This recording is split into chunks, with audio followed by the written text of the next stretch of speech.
Hello and welcome back to Lorehammer. I'm your host, Trevor Buzak, joining you for another fun episode where we talk about 40K.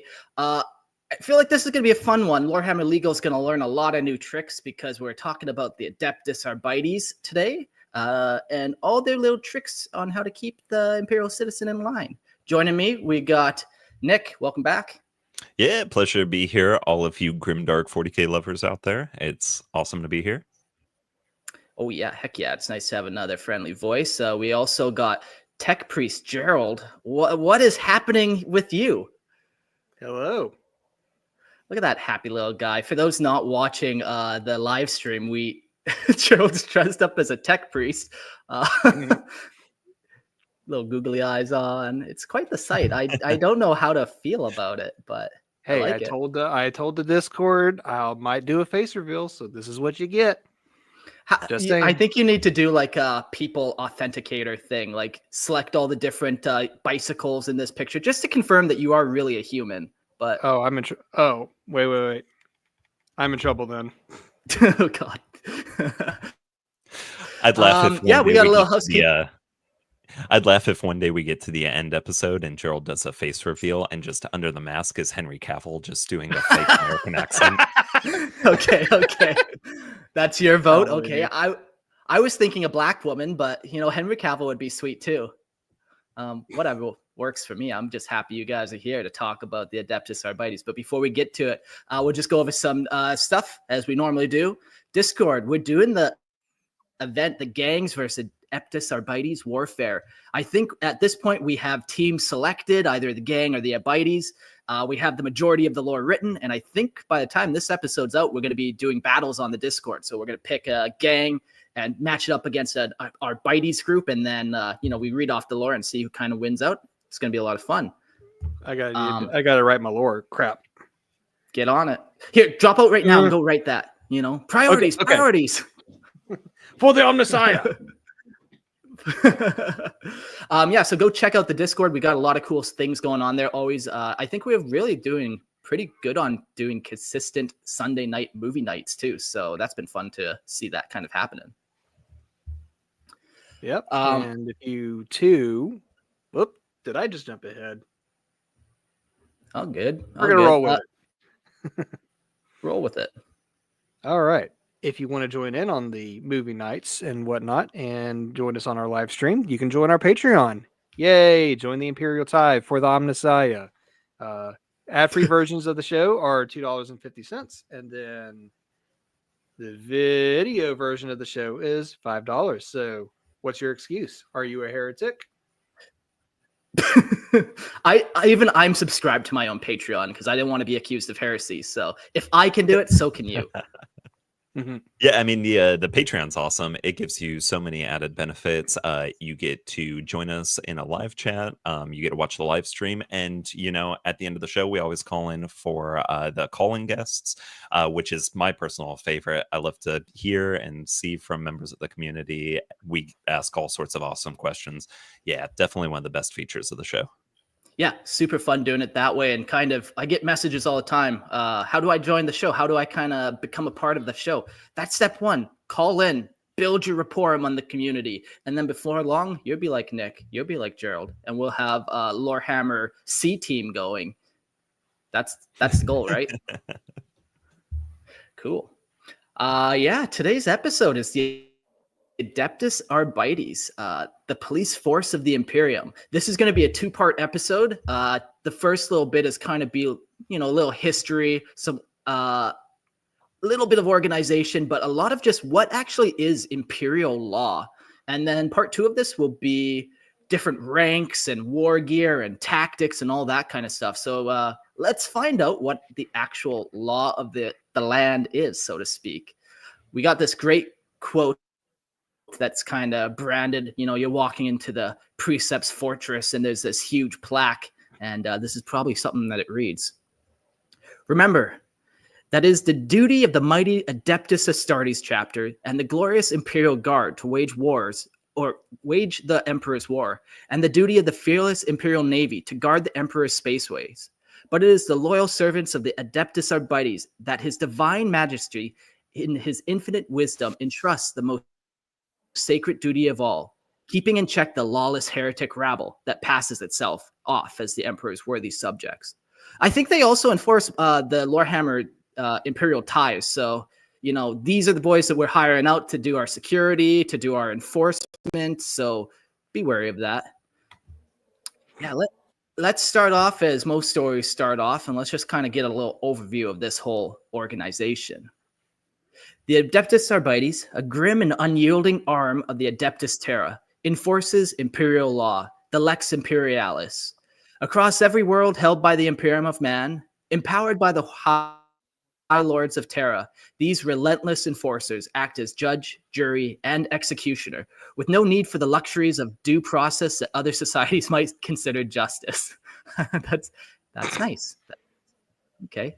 Imperial citizens are swiftly judged and their fate sealed by Arbites' hands without appeal. In cases where imperial law blurs or the crime is especially vile, or if the offender is of significant status, the condemned are taken to the Arbites precinct house to face a judge who renders judgment with a swift, final certainty.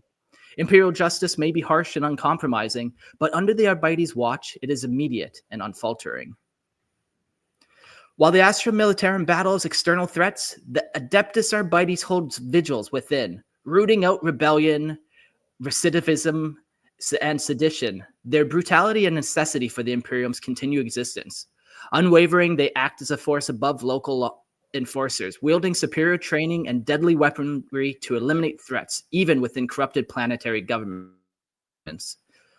Arbitrators neither forgive nor forget any transgression against imperial law, pursuing all offenders with ruthless determination until justice is served. As decreed by the Emperor, it is served.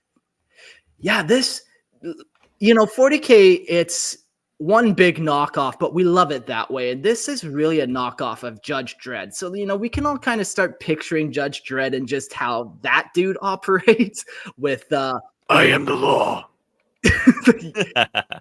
Exactly. And you pretty much get a good picture of it. But then, of course, you got to crank it up to 11. And there's not just one Judge Dredd. There's a whole bunch of them running around. And they make huge squads. And if you're on the receiving end of their bolt gun, it's not going to go well for you. No, they really are just the judge, jury, and executioner out there. I mean, they all will do anything within their power to put down any sort of problem that comes up that might protect the Imperium. Yeah. Now, I feel like I should bring up this question now, but or maybe you might be talking about this later. But wasn't there a thing, a licensing issue with Games Workshop and Judge Dredd? That's why a lot of that translated over to the Arbites. That's a good question. I actually don't know that off the top of my head. We'll get Lorehammer legal. How dare you? How dare you don't know? Yeah, one of my favorite messages I got is like, Mark, I can't hear you say I don't know again. Why don't you know everything? I'm trying. I can barely read. Fuck. While the Astra Militarum battles external threats, the Adeptus Arbites hold vigil within, rooting out, I read that one. The laws of the Imperium are complex, tangled web of tradition and varying customs from world to world. Yet the Arbites ignore such local trivialities, reserving their attention for crimes that threaten the Imperium itself. They concern themselves only with the significant transgressions, those against Imperial officials, the Imperium's stability, or the security of vital worlds to paying the Imperial tithe. In the Arbites, there is no pity, no sympathy for the guilt of Imperial citizens. Long years among the Imperials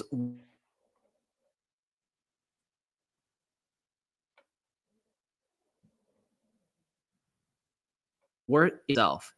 Death alone, they believe, awaits those who defy his word.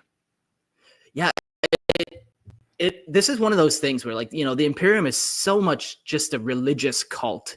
And while some of the rules might not make sense, there's this divine mandate behind it that you can't mess around with.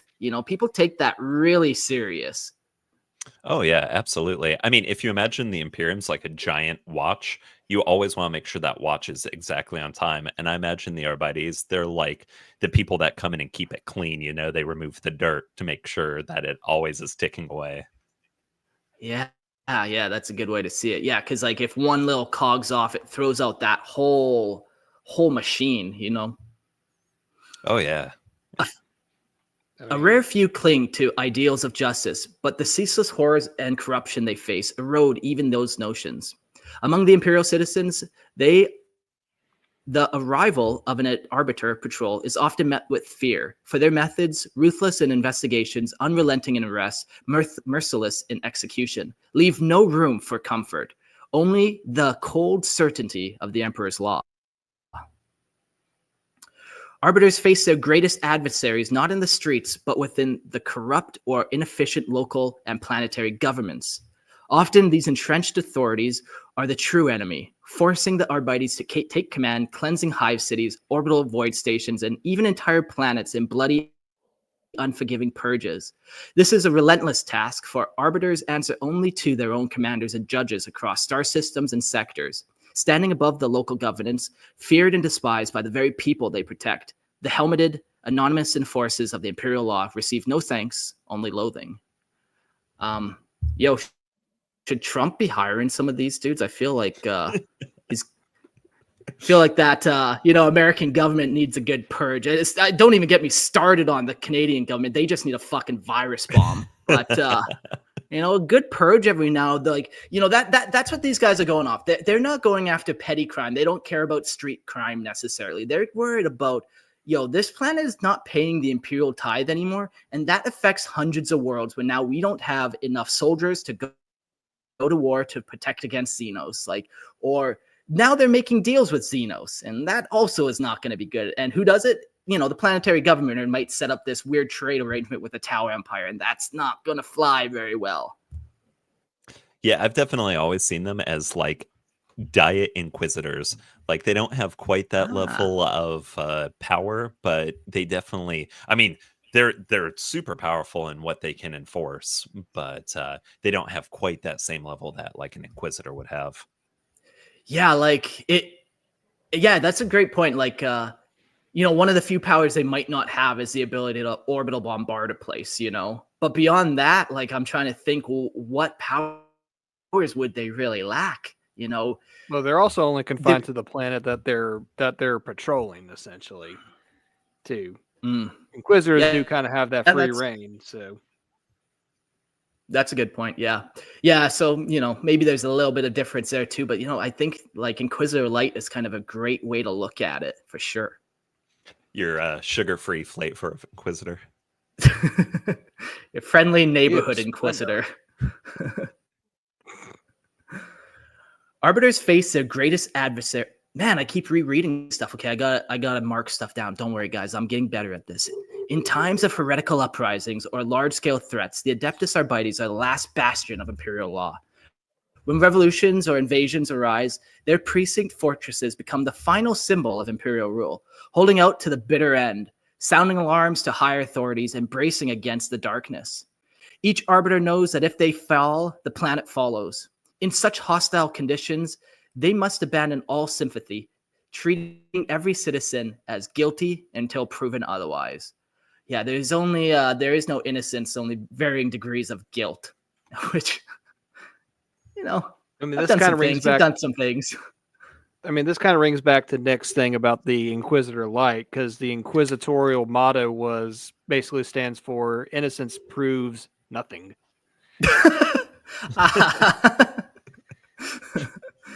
Yeah, you're like, I'm innocent, I swear. I'm like, I don't care. You've wasted our time, and that's a crime in and of itself. I don't care if we falsely accused you. This bolter round will judge your guilt. And you failed. The Arbites take on an impossible mandate, enforcing laws across countless worlds. Only the obsessive and unyielding, armored in black carapace and armed with shock models are fit for such a duty, seeing the Emperor's will reflected in the law they uphold. Whether they possess sharp combat skills or a cunning mind, an arbiter faces a relentless foe that they must defeat with all weapons at their disposal. To join the Arbites is to sever all ties to one's origins. For after training at the Scholia Progenia, arbiters are never deployed to their homeworld. Once donning their dark armor, they become something more than human, living embodiments of the Imperium's law, detached from local authority and beholden only to the wider Imperium.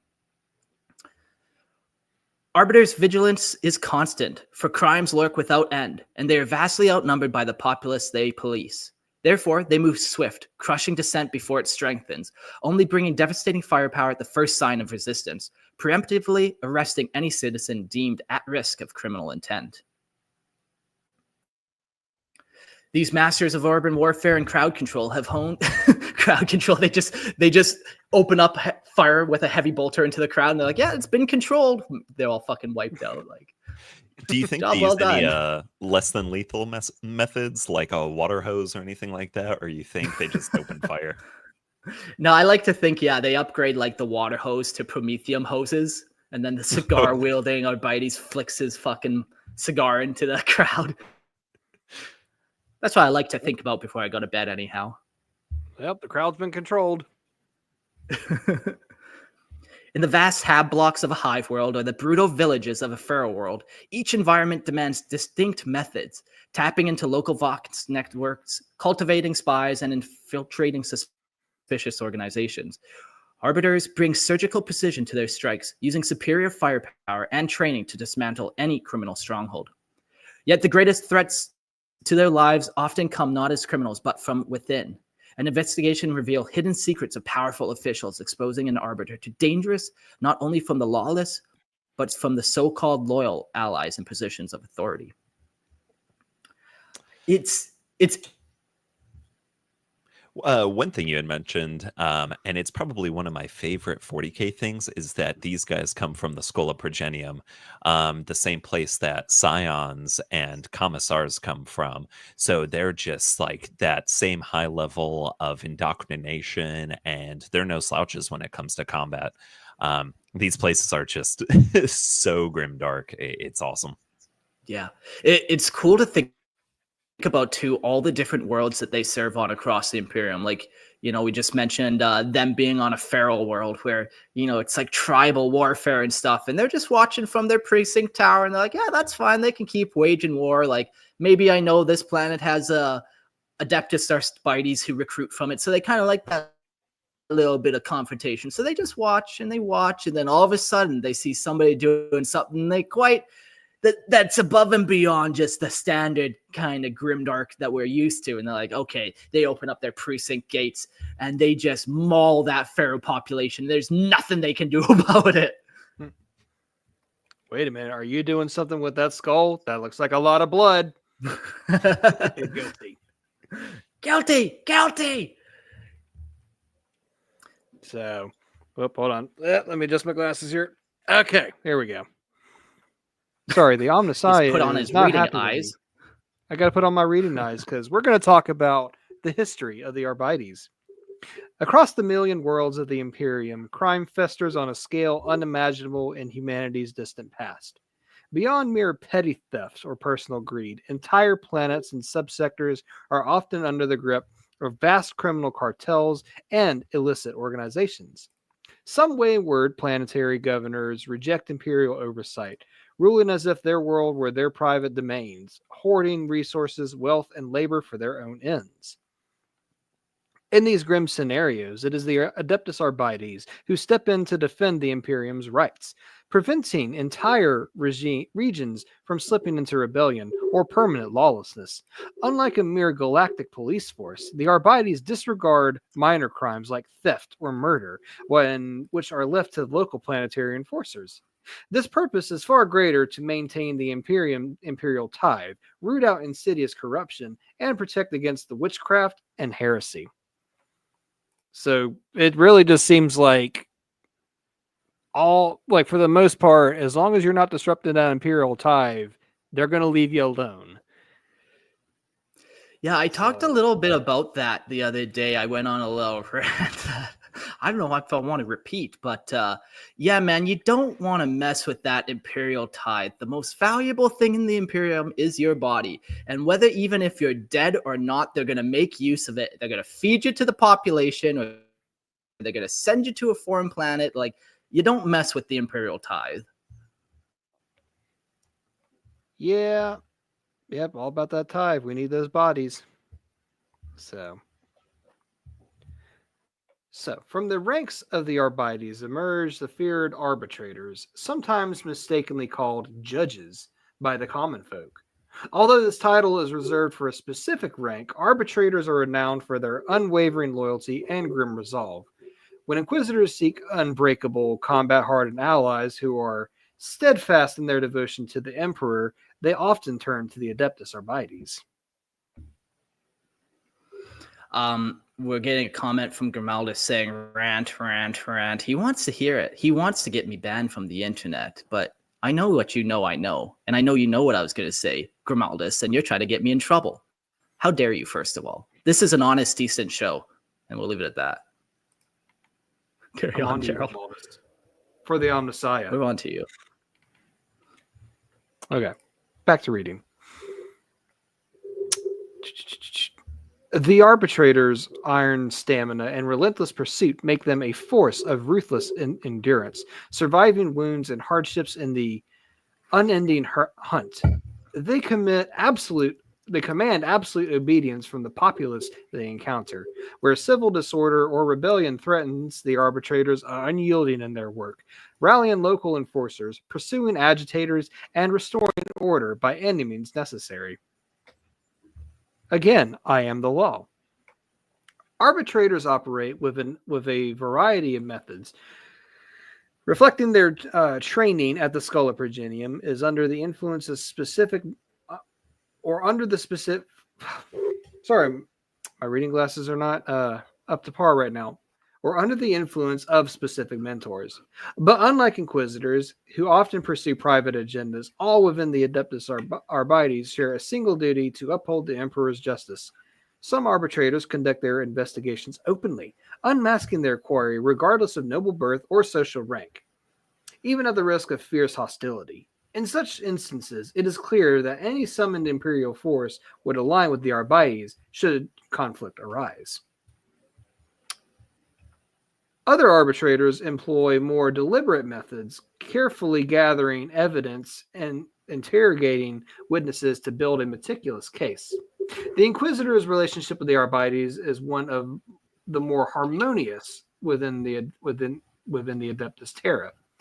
Arbitrators often see collaboration with Inquisitors as an extension of their mission to impose imperial law.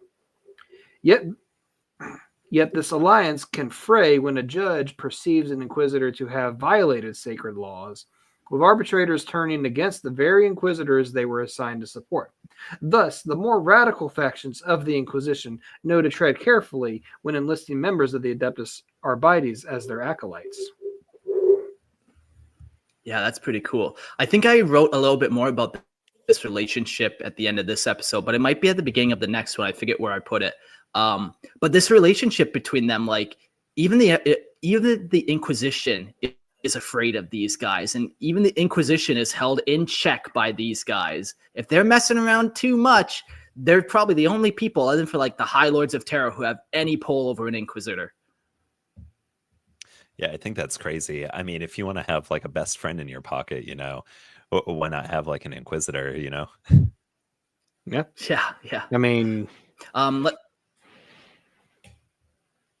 yeah, some of the Inquisitors, they do become radical. There's a lot of different like branches of the Inquisition and their belief in their doctrine, and like even just some believe that the Emperor isn't a divine being, but just a really good human or whatever, and that's like a radical Inquisitor. But there's so many different beliefs within them that could kind of draw their attention and stuff. So you don't want to mess with the Arbites. There's no recourse. No, not at all. I mean, what's the meme? I'm blanking on the Inquisitor's name, but the one that you always see the jokes about exterminatusing too much. Crippen. Yeah, Inquisitor Crippen. Yeah. You think he ever gets in trouble with the Arbites? They come and ask him a few questions, making sure he's not going too overboard. Well, it's hard for them to ask any questions when he goes and virus bombs all the planets they're on. No more precinct for them to judge me. Well, he did get in trouble with the Inquisition. I don't know if one of those acolytes was an arbitrator, but one would hope. Yeah. So I'm curious about their role and purpose. So the Adeptus Arbites stand as an unyielding force within the Imperium of Man, distinct from any local law enforcement agencies. While each advanced world across the Imperium maintains its own planetary police, known as enforcers, to uphold regional law and customs, the Arbites serve an entirely different purpose. Tasked with enforcing the Lex Imperium, the Arbites operate under the mandate to uphold the Emperor's law across the galaxy, ensuring that planetary governors remain obedient to the Imperium's decree and maintain unwavering loyalty to the Emperor himself. Where enforcers protect the people, the Arbites protect the authority of the Imperium. So I am curious. The Arbites, they're pretty much seeing this as like the word of the Emperor himself, right? That's to the degree that they hold the law. Yeah, like, if there was ever anything that we can confirm that the Emperor wants done, it would be like his direct law. So these guys would be enforcing like that direct Emperor's word. There's a lot of things that you could definitely kind of have leeway on, like maybe like we're talking about that feral world, that I just made up, where it's like, yeah, they let the tribal warfare and murder and all, maybe they even let theft go because the Astartes that recruit from them like crafty individuals. So they let all that crime go. That's not what the Emperor cares about, Like Yeah, the I Emperor's wondered. like grand vision is like humanity at its peak, and he's not an individualist. He's like a humanity as a whole. And you do a lot to to progress humanity as a whole. You would allow a lot of bad things to happen. I do wonder how many cogitator banks that they have devoted to just holding the imperial law. It's like the joke where a judge throws down a book in front of him and it's like 3 feet tall and he's thumbing through it trying to find some specific things. Oh, and guess what? That's just a condensed version that they carry in the field. Yeah. I heard that if you hold a phone book up to somebody, and I would imagine this goes for the same with the Imperial Law book, and you beat them with that, it doesn't leave bruises. So that's nice. Just all the Arbites are just carrying around these giant books and just that's their form of crowd control. They use it. I'll direct you. Here's a pop culture reference I found in the Terran archives. There is a manga called Berserk. One of the villains is a bishop that carries around a massive Bible. He does exactly that. Make of that what you will. Yeah, instead of like a book marker, it's just like a chain that he uses. But then, when he's using the book non-standard wise, takes the chain out and turns his book into a flail. Well, unlike the enforcers, the Adeptus Arbites are unconcerned with day-to-day laws that govern individual worlds. Petty crimes, local disputes, and regional regulations are not within their purview and are left to planetary law enforcement. Instead, the Arbites' role is to enforce the law that binds the entire Imperium together, such as the Imperial tithe and military conscription mandates.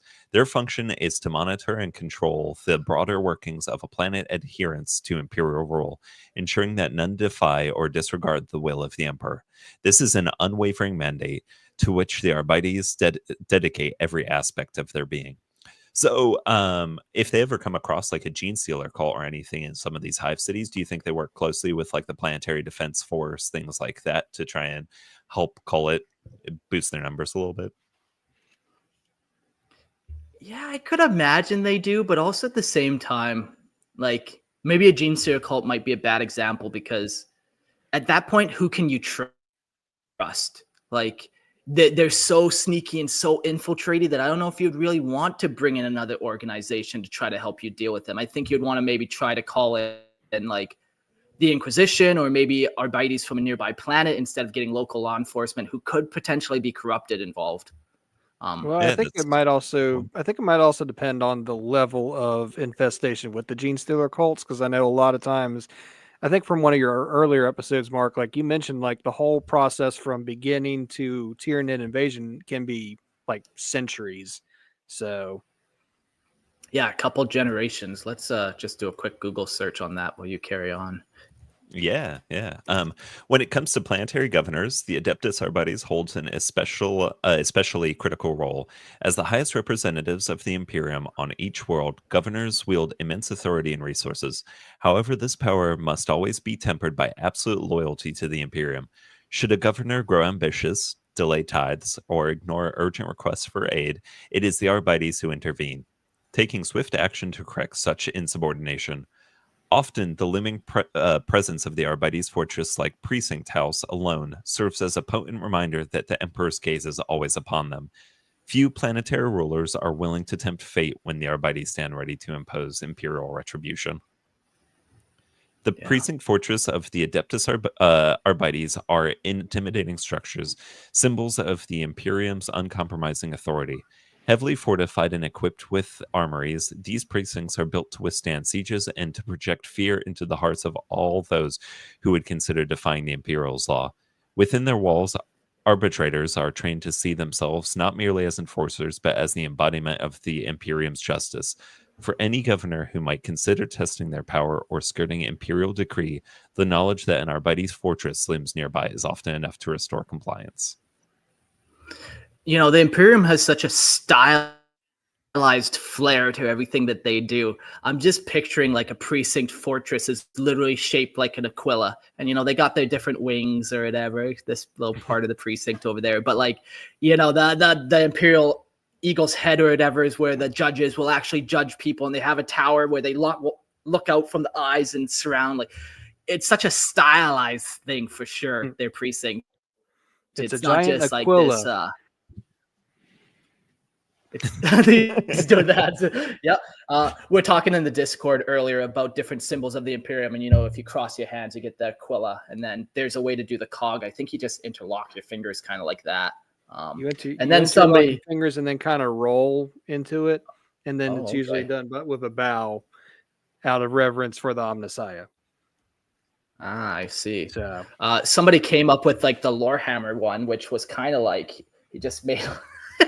He tried to make like the crown and put his fingers everywhere. I liked it personally. I'm going to be flashing those gang signs down in Panama for sure. I'm sure you won't get in any trouble at all for doing that. No. It's funny where I'm at in Panama. It's actually illegal to not wear a shirt, and like they're very Roman Catholic, so they're very modest here and stuff. And I walk around sometimes, and I got the Lorehammer skull tattoo on my chest, and I can only imagine they think it's like this demonic fucking symbol of like hate, and it's not good. Or they think you're trying to start up a cartel or something. Yeah. Oh yeah, well I am, but that's a story for another time. Bonus episode 30. For those Care of to you elaborate? Never seen Mark shirtless, it literally goes from shoulder to shoulder. His entire upper torso is just a Lorehammer logo. You know, you lose a bet and bad things happen sometimes. What can I say? I pulled up the Gene Stealer cults, and there are like 5 generations, and maybe even 6 if you include the infected, like the first original infected. But yeah, back to what you're kind of saying there, Gerald, like Gene Stealer cult infestation, if each generation is, let's just call it 25 years to kind of start that next gen, you know, that's 125 years potentially before they go that full cycle and are kind of ready to really rumble. Yeah, and I can't. I was just going to ask, I don't want to get too much into Gene Stealer cults, but is it the further they go in their generations, the more like features they have that look kind of Tyranid almost, or is it the earlier generations? I thought it was the earlier generations are like the kind of craziest one, and then you get a little weaker, and then eventually you get a little more human, and then by the time you're at generation 4, the Scions of the Gene Stealer cult can pass as fully human. So, you know, the first 3 generations are kind of messed up, and then it gets, by the 4th year, kind of a little more. Because the process is like, you know, they're trying to infiltrate the planet, so it takes a while to, first of all, get that Gene Stealer code kind of diluted, let's call it, a little bit. And then, yeah, by the time they have their whole situation, it's like, yeah, they can infiltrate by the 4th generation. So they kind of lay low until then. Yeah, according to Grimaldus here, it says aberrants are the Gen 1. Yeah, and those guys are like the best way to describe them would be they look like mutants, man. Like they really are, I suppose, but like, yeah, indistinguishable or very distinguishable from humans. Gotcha. Yeah, by Gen 3, everyone's wearing hats so that you can't see their little forehead ridges. Yeah. Well, talking about the Adeptus Arbites, through their presence, the Adeptus Arbites ensure that every Imperial world remembers the Emperor's sovereignty. Their unyielding stance against any hint of rebellion or neglect of duty upholds the Imperium's integrity across countless star systems. Though despised by many who resent their unbending authority, the Arbites remain unwavering. Their loyalty is to the Emperor alone, their mission absolute, and their resolve is ironclad as the walls of their precincts. Without the Arbites' constant vigilance, the Imperium's vast network of worlds would quickly spiral into rebellion and chaos. But with them, the Emperor's rule is assured. Yeah. Yeah, just like that, you put down some Arbites and the world is safe. Everything's good. The world works perfectly. As long as you don't step out of line. Though. Like if it's like let's say a Space Marine recruitment world, like Space Marines have a huge presence, especially if it's their home world. So then you have Arbites, the PDF, possibly the Inquisition, depending on what's going on. I'm curious about the interlay of how that all works. Like who's enforcing what? Because if you look at the Rogue Trader era artwork, obviously that's old canon, but you see a lot of Space Marines enforcing what the Arbites would be doing. Well, if we draw a big circle and you put like Astartes at the top and then the next one, they're all just slowly watching each other. Yeah, exactly. One big circle jerk of Imperial authority for sure. Yeah. Like I think it's, it'd be interesting if they actually had a number, but I'm pretty sure the vast majority of Astartes don't play politics with the people that they eat with their planet. They're not usually the lord of their planet. Sometimes they are, we have plenty of examples, like Marinius Calgar is the lord of 500 worlds, but most of the time it's not quite that way. It seems like just like the founding legions have that really big sway on like the world and have that control, but after that, it seems like they're more just a bunch of child abductors, and that's kind of their role on the planet. Yeah, one thing I'm definitely getting from this is it's a good thing that they recruit from the Schola Progenium, because I imagine the normal person, they're not going to apply for this job with this kind of reputation of just fear and that they always kind of cast out. Yeah. Well, maybe you think about the Schola Progenium, like your options are Inquisitor, Sister of Battle, Arbiter, and Assassinorum. So and Scion as well. Yep. Oh yeah, and Scion. So pick your poison. I think they're all great choices. Let's all pick right now. I think of those options. What would you want to be? Ooh, good question. Mister of Battle. I'm just kidding. Yeah, no. Banned. Yeah, I don't know. Yeah, they're all fun. I think I would definitely want to be Commissar was the other one. Commissar was the other one. Yeah, they all seem like awful choices unless you like enforcing your will upon people. Oh yeah, that's like my favorite thing. That's why I think I'd become a commissar first and then become an inquisitorial acolyte. And then after that, I've got a cushy life, just sending millions out to die. I want to requisition, a couple million people. Piece of cake. So that's why keep this man away from the reins of power. Is it?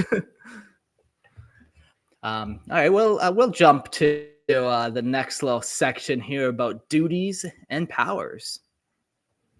The Adeptus Arbites, though headquarters in the forbidding Hall of Judgment on Terra, projects its presence across nearly every advanced Imperial world. Here, arbiters are stationed in fortified precincts that loom over planetary populations. Each precinct is a grim bulwark of the Imperial law. These relentless agents are drawn from the orphans trained in the Schola Progenia, facilities run by the Adeptus Ministerum, where the children of the fallen Imperial servants are shaped into the zealot servants of the Emperor. When a planet falls into lawlessness, it is the Arbites who declare martial law, seizing control of Imperial order, seizing control until Imperial order can be reestablished, often under the Astra Militarum command. Even in lesser crises, the authority of the Arbiters supersedes almost all others, giving them dominion over nearly every rank within the Imperium. Empowered to arrest, interrogate, and execute even planetary governors or a subsector lords, they may, with custom allowance, extend their reach to the officers within the Astra Militarum and Imperial Navy, though permissions technically sought from a commissariat before judgment is delivered.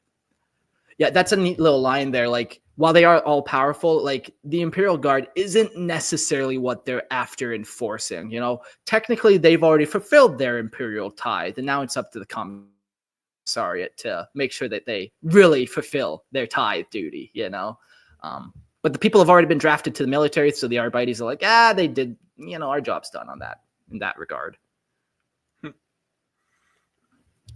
Yeah, I mean, in your last episode, talking about the Severin Dominant, just wait until the Arbites figure out kind of what he's up to.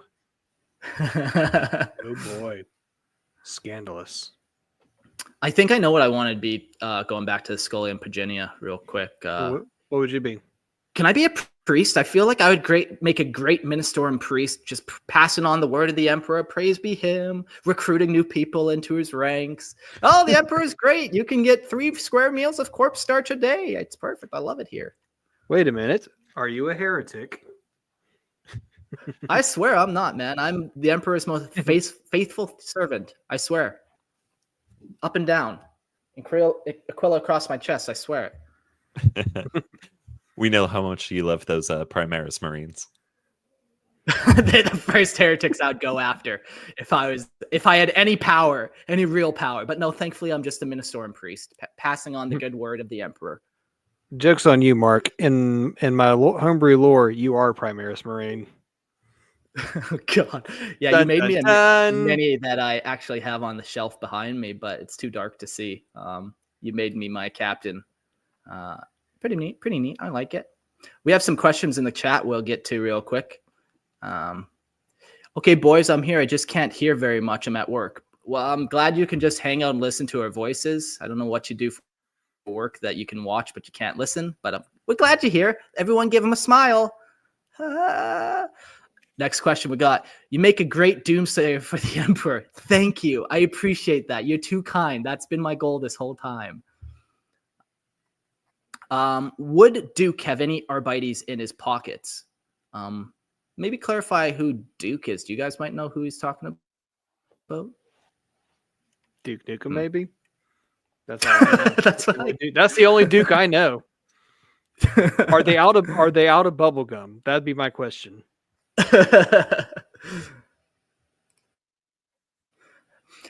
The Arbites are shielded by their unique standing within the Imperium, answering only to the highest ranks and institutions, the Inquisition, the Adeptus Astartes, and the Navis Noblite among them. Such power cultivates both awe and fear, a brutal reverence felt by countless across the galaxy who know the unflinching justice they enforce. Under the command of the Grand Provost Marshal, a High Lord of Terra, the Adeptus Arbites deliver swift and merciless punishment, often administering execution on the spot for violations of Imperial law, which is just a fun way to say, like, you're not fulfilling your Imperial tithe, and then he kills the guy. Like, you fucked over the Imperial tithe now. At least send him to a penal legion, man. Come on. Right. You have been found guilty. And I'm sure it's not one, guys. I'm sure it's probably dozens of people. Yeah. All right, guys, line up in a line so I can headshot 4 of you at the same time.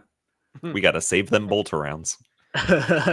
Because that's more Imperial manpower to make more bolter rounds. We are trying to save manpower here.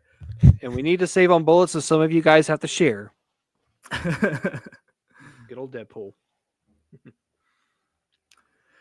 Clad in their infamous black uniforms, they are recognized everywhere as symbols of Imperial wrath, both feared and reviled.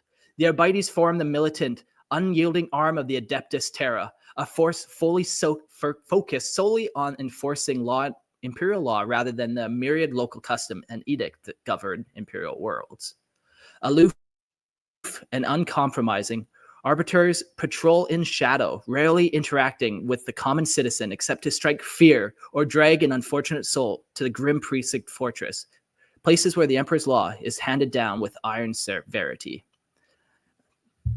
Yeah, that we got a little tidbit too there about just kind of the ranking. We're talking a little bit about that circle jerk where it's like, yeah, the Adeptus Arbites, they kind of are on equal, maybe higher footing. You know, they're not getting judged necessarily by the Arbites. You know, there's no Arbites in the chapter. You know, they have their chaplains to kind of look after the heresies or whatever, just like the Imperial Guard have their commissariat to kind of look after that kind of treachery and whatnot. So they also have the Navis Noblite, which are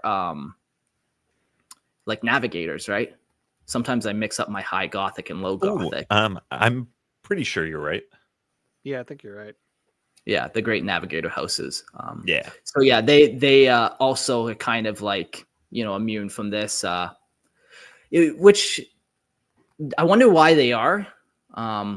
Are they just like such a valuable resource that it's just like you can't kill them? Once again, the Imperial laws. We need people, and those are very special mutant people, our beloved mutants.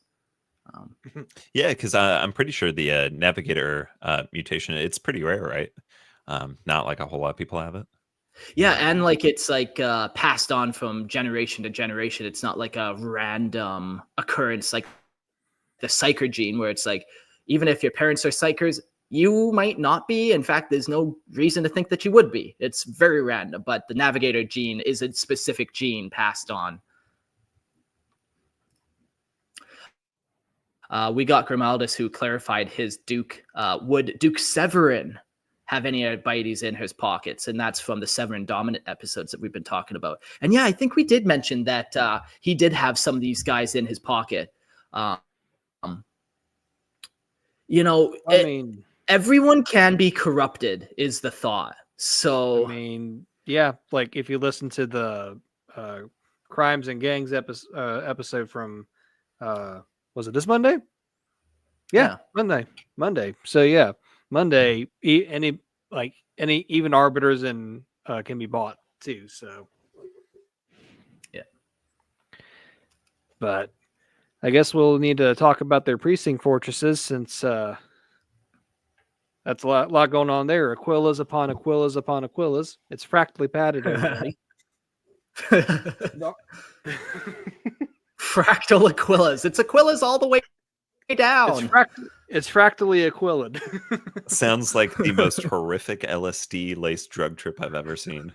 Oh God.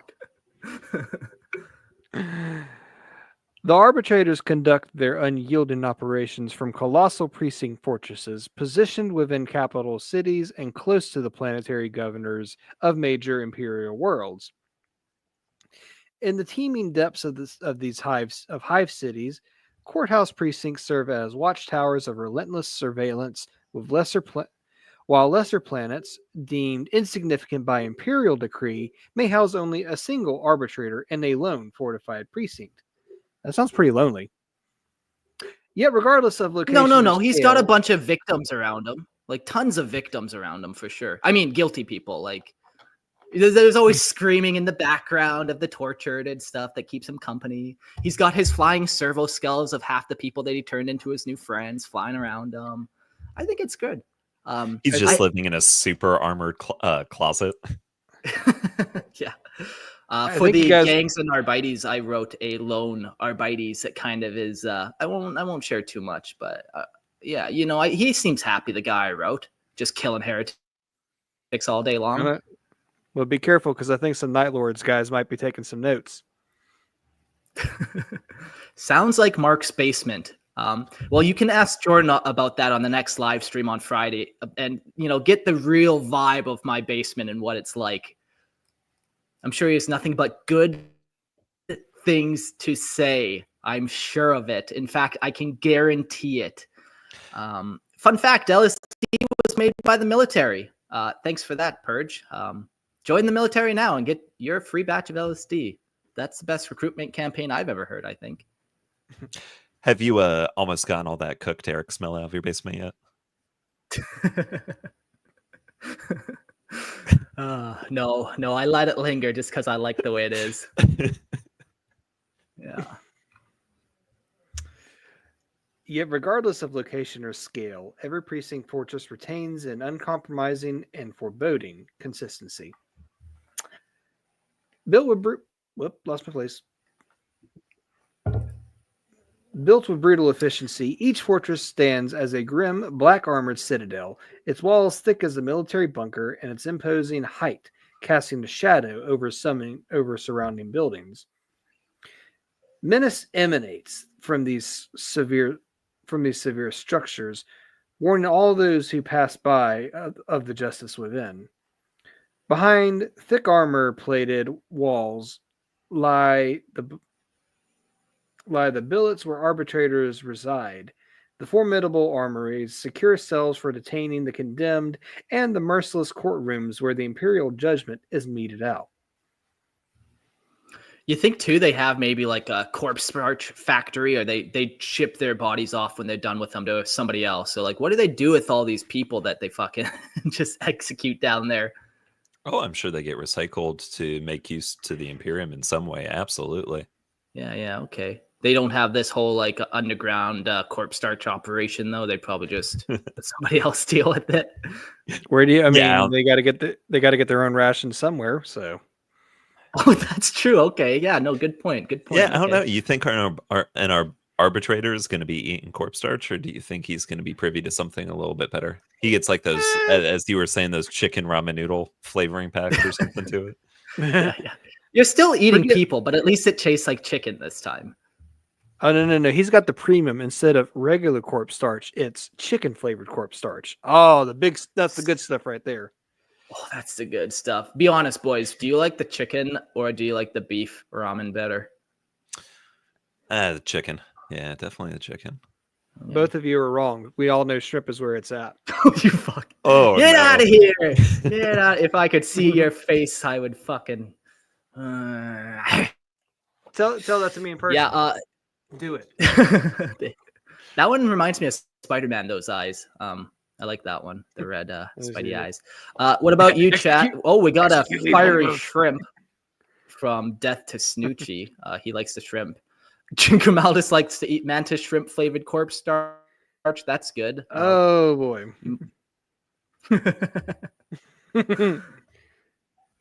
Oh man.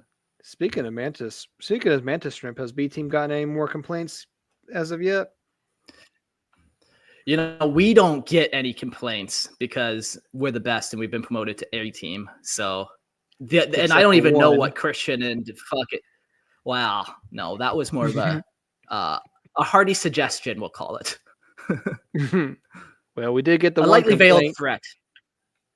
Lightly veiled threat. I'm on to you, Toasty. All right, back to my reading eyes. Okay. The tools of judgment vary by the scope and size of the precinct. For lone arbitrators, swift executions may be the only feasible method for enforcing imperial law. Minimal resources demand decisive action. Surveillance systems hum, monitoring all local communications, while gun turrets mark vehicles below with heavy caliber precision, prepared to enforce at a moment's notice. In sprawling precincts, additional facilities await. Interrogation chambers lined with devices designed for extracting information from unfortunate souls who find themselves under the Arbites scrutiny.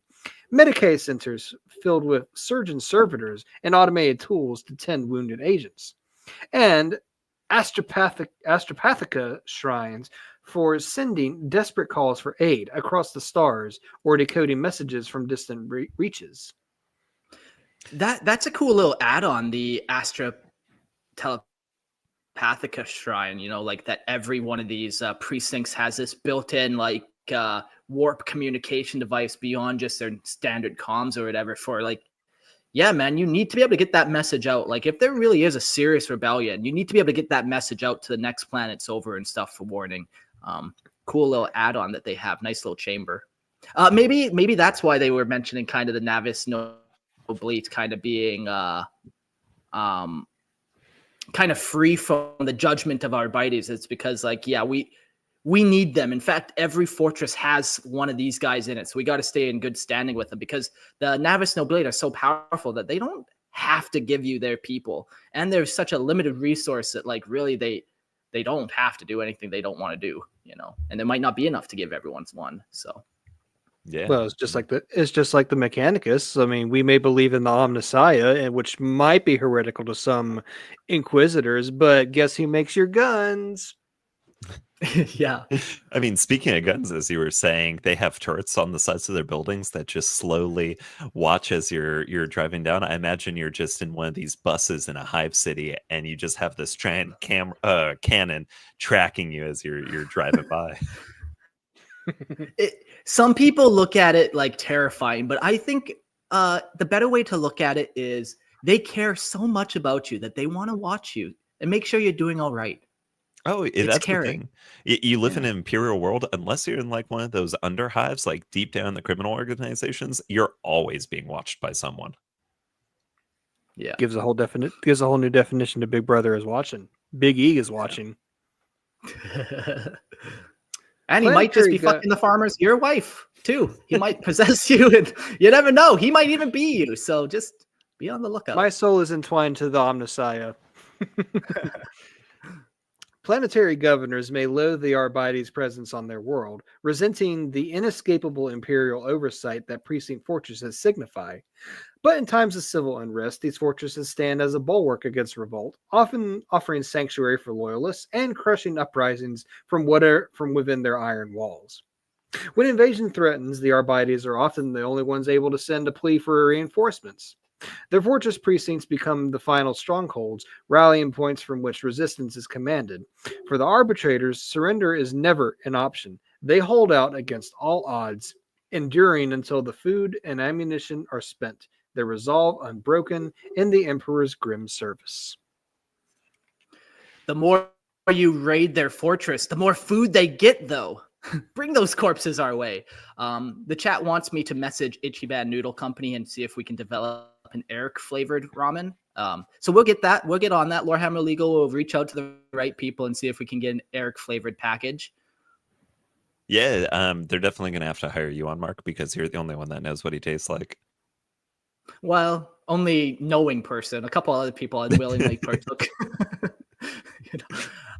I find crime is best done in groups,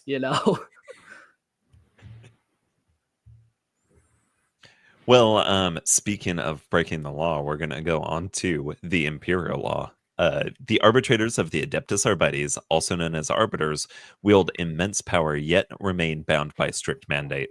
Unlike the Inquisitors, who may pass judgment as they see fit, an arbitrator's sole duty is to uphold and enforce the Dictates Imperialis, the laws of the Imperium, decreed by the Adeptus Terra.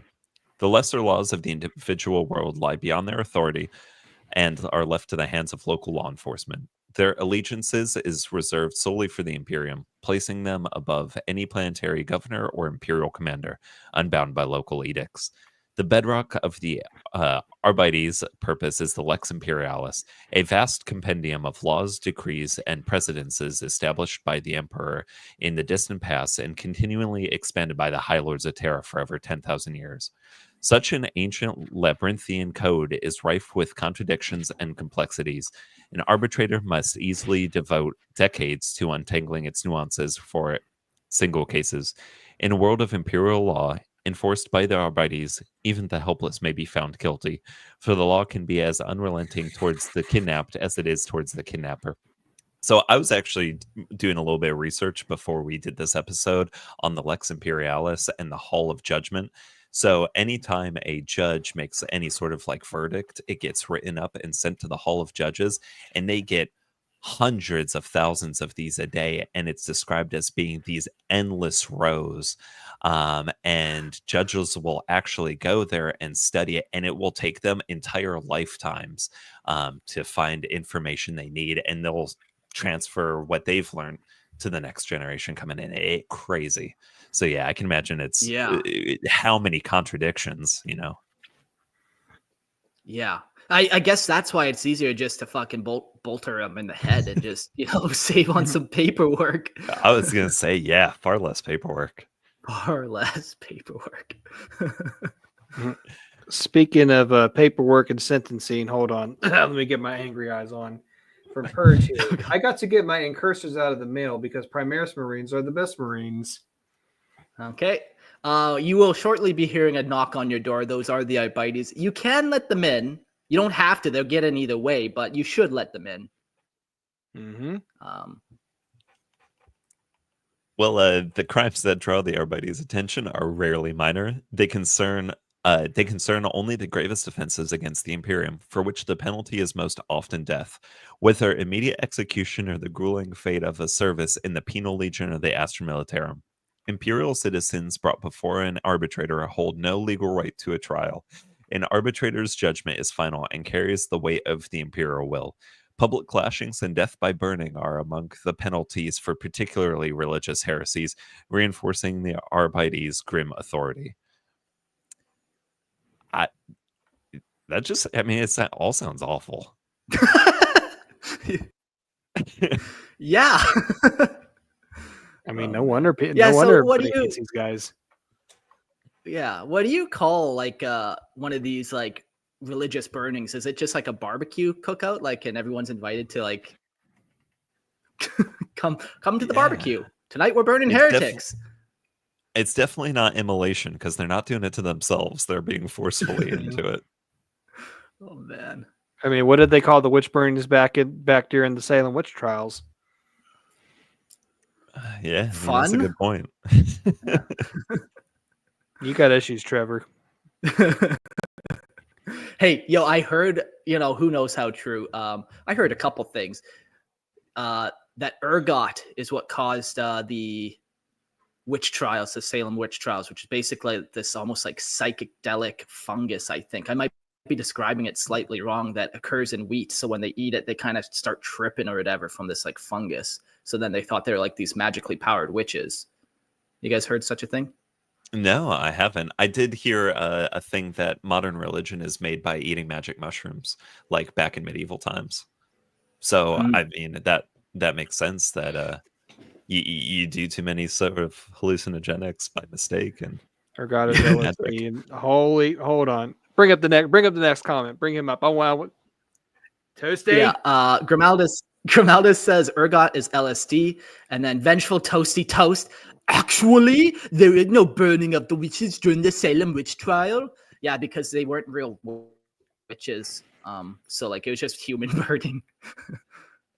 But that's just neither here nor there. The other fun fact I learned today or yesterday was some people believe that Harry Potter is real. And I don't know. And I thought that can't be real. People can't be that retarded. But then I think people believe in a flat earth. So all of a sudden my whole worldview shifted. I'm like, there's people out there walking around thinking Harry Potter's real. I feel like that is a whole can of worms you can open. Yeah. But man, yeah. What do you do? What do you do? Yeah, there's not really much you can do. Just live your life as stress-free as possible, I guess. Well, for crimes of heresy or abuses committed by clergy of the Adeptus Ministorum, the Arbites may impose the sentence of flagellation. What a word! Through only with the permission from the ecclesiarchy. Those condemned to these fates are transformed into horrific, mind-wiped instruments of pain, ensuring their suffering serves as both punishment and example. Imperial law, ancient and merciless, stands above reason or compassion in the hands of the Arbites. Every ruling, every sentence echoes the Imperium's demand for absolute order, unyielding and blind to the pleas of those it punishes. So going back to what you want to pick from the Schola Progenium, I'll be one of these arcoflagellation people because it's going to be a simple life. You just horrific pain all the time. Yeah, eventually, you might even start to like it, I hear. And then before long, you're walking into your own set of weird crimes of BDSM and stuff, which brings a whole new punishment. I'm sure of it. Have you guys ever... Go ahead. You ever watch the movie Priest, I think it's called? Oh yeah, with the vampires, and I mean, it's got one of my favorite actors, Carl Urban, in it, right? I believe so. Yeah, it's got another good actor in it too. He plays fucking Vision in Marvel Universe. That Yeah, guy. Oh, Paul Bellamy, Bettany. Paul Bettany. Paul That's it. Bettany. Yeah, that guy. I feel like in almost every movie he's in, he would make a great arco-flagellate guy. Like I feel like he's always flogged himself in Da Vinci Code. He's Da doing Vinci that Code. shit. Yeah. Yeah, Yeah, Silas. so you he's can be that. blonde. That's a good choice. Yeah. Mhm. That's your spirit animal. Good to know. Cool. Yeah. Forced upon me like any of the laws. The Arbites pushed down. We'll jump now to the Lex Imperialis and the Book of Judgment. The Lex Imperialis, the Codex of Imperial Law, finds its full of expression in a vast labyrinth book of judgment, a record guarded by the Adeptus Arbites. Millennia of decree from the Emperor himself and the High Lords of Terra are painstakingly gathered and annotated. What the fuck is that word? It's like spoken. Whatever, within the living archive. Yet the book is no mere tome, but an ever-growing collection of parchments, records, and encoded hollow scripts, housed within the fortified chambers of the Hall of Judgment on Terra. The word you're looking for is annotated. Annotated, yeah, and that's like spoken or whatever.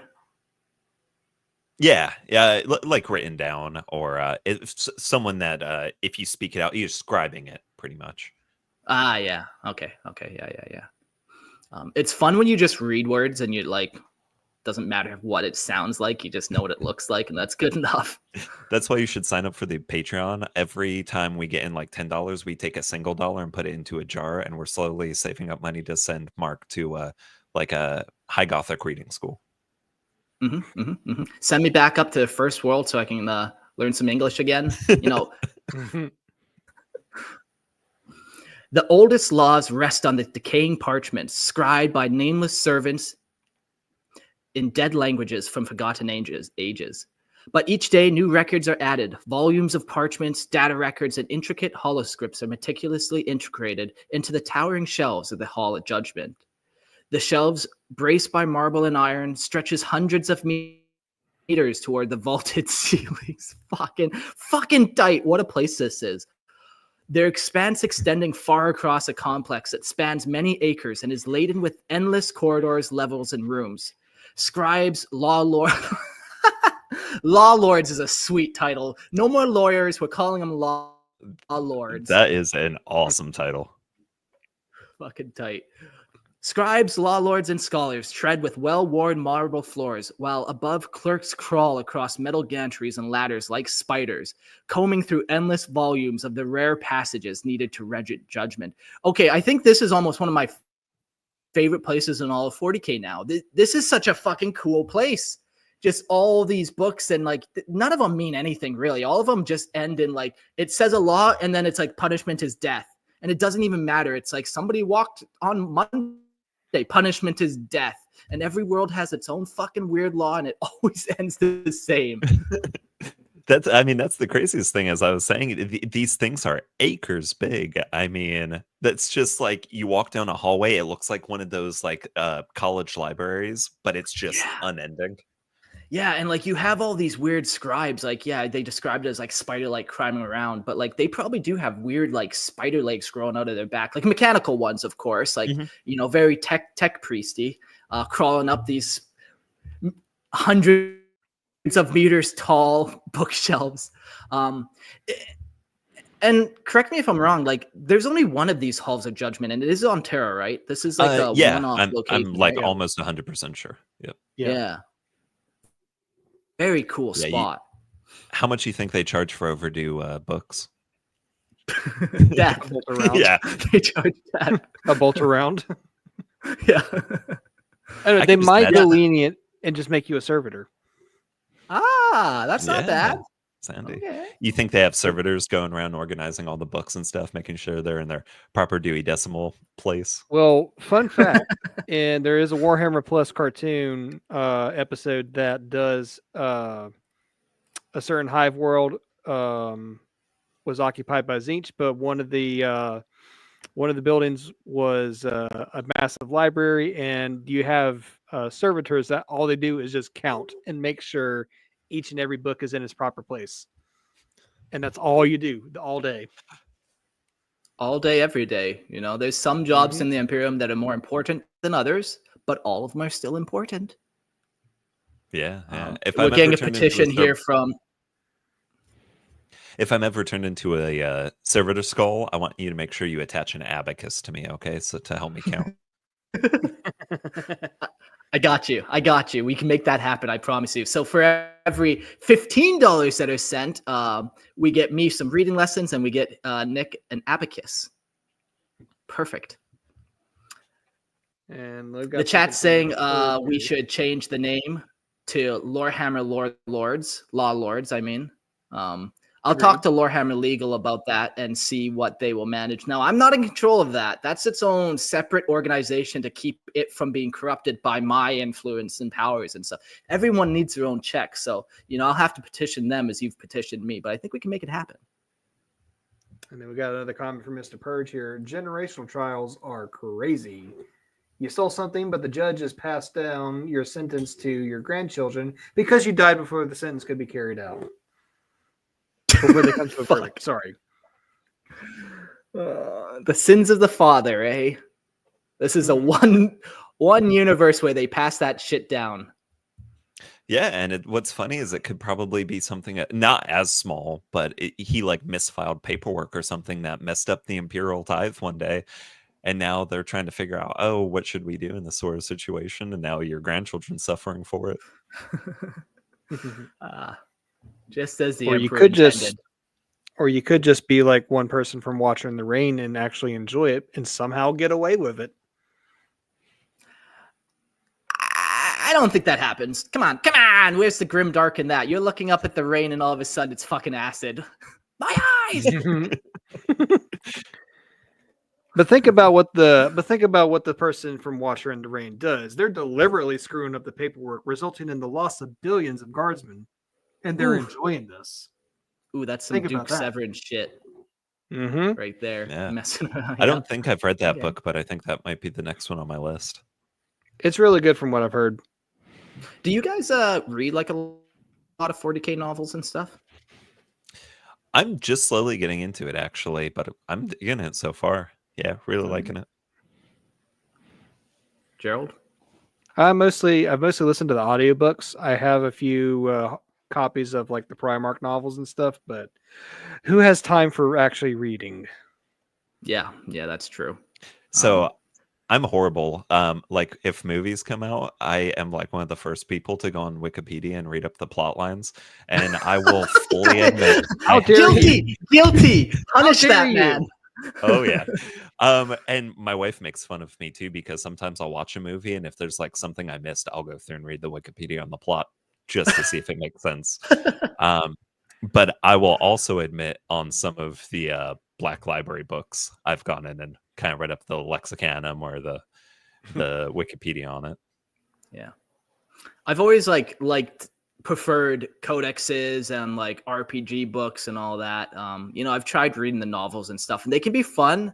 I don't know, the codexes just always appealed to me so much more.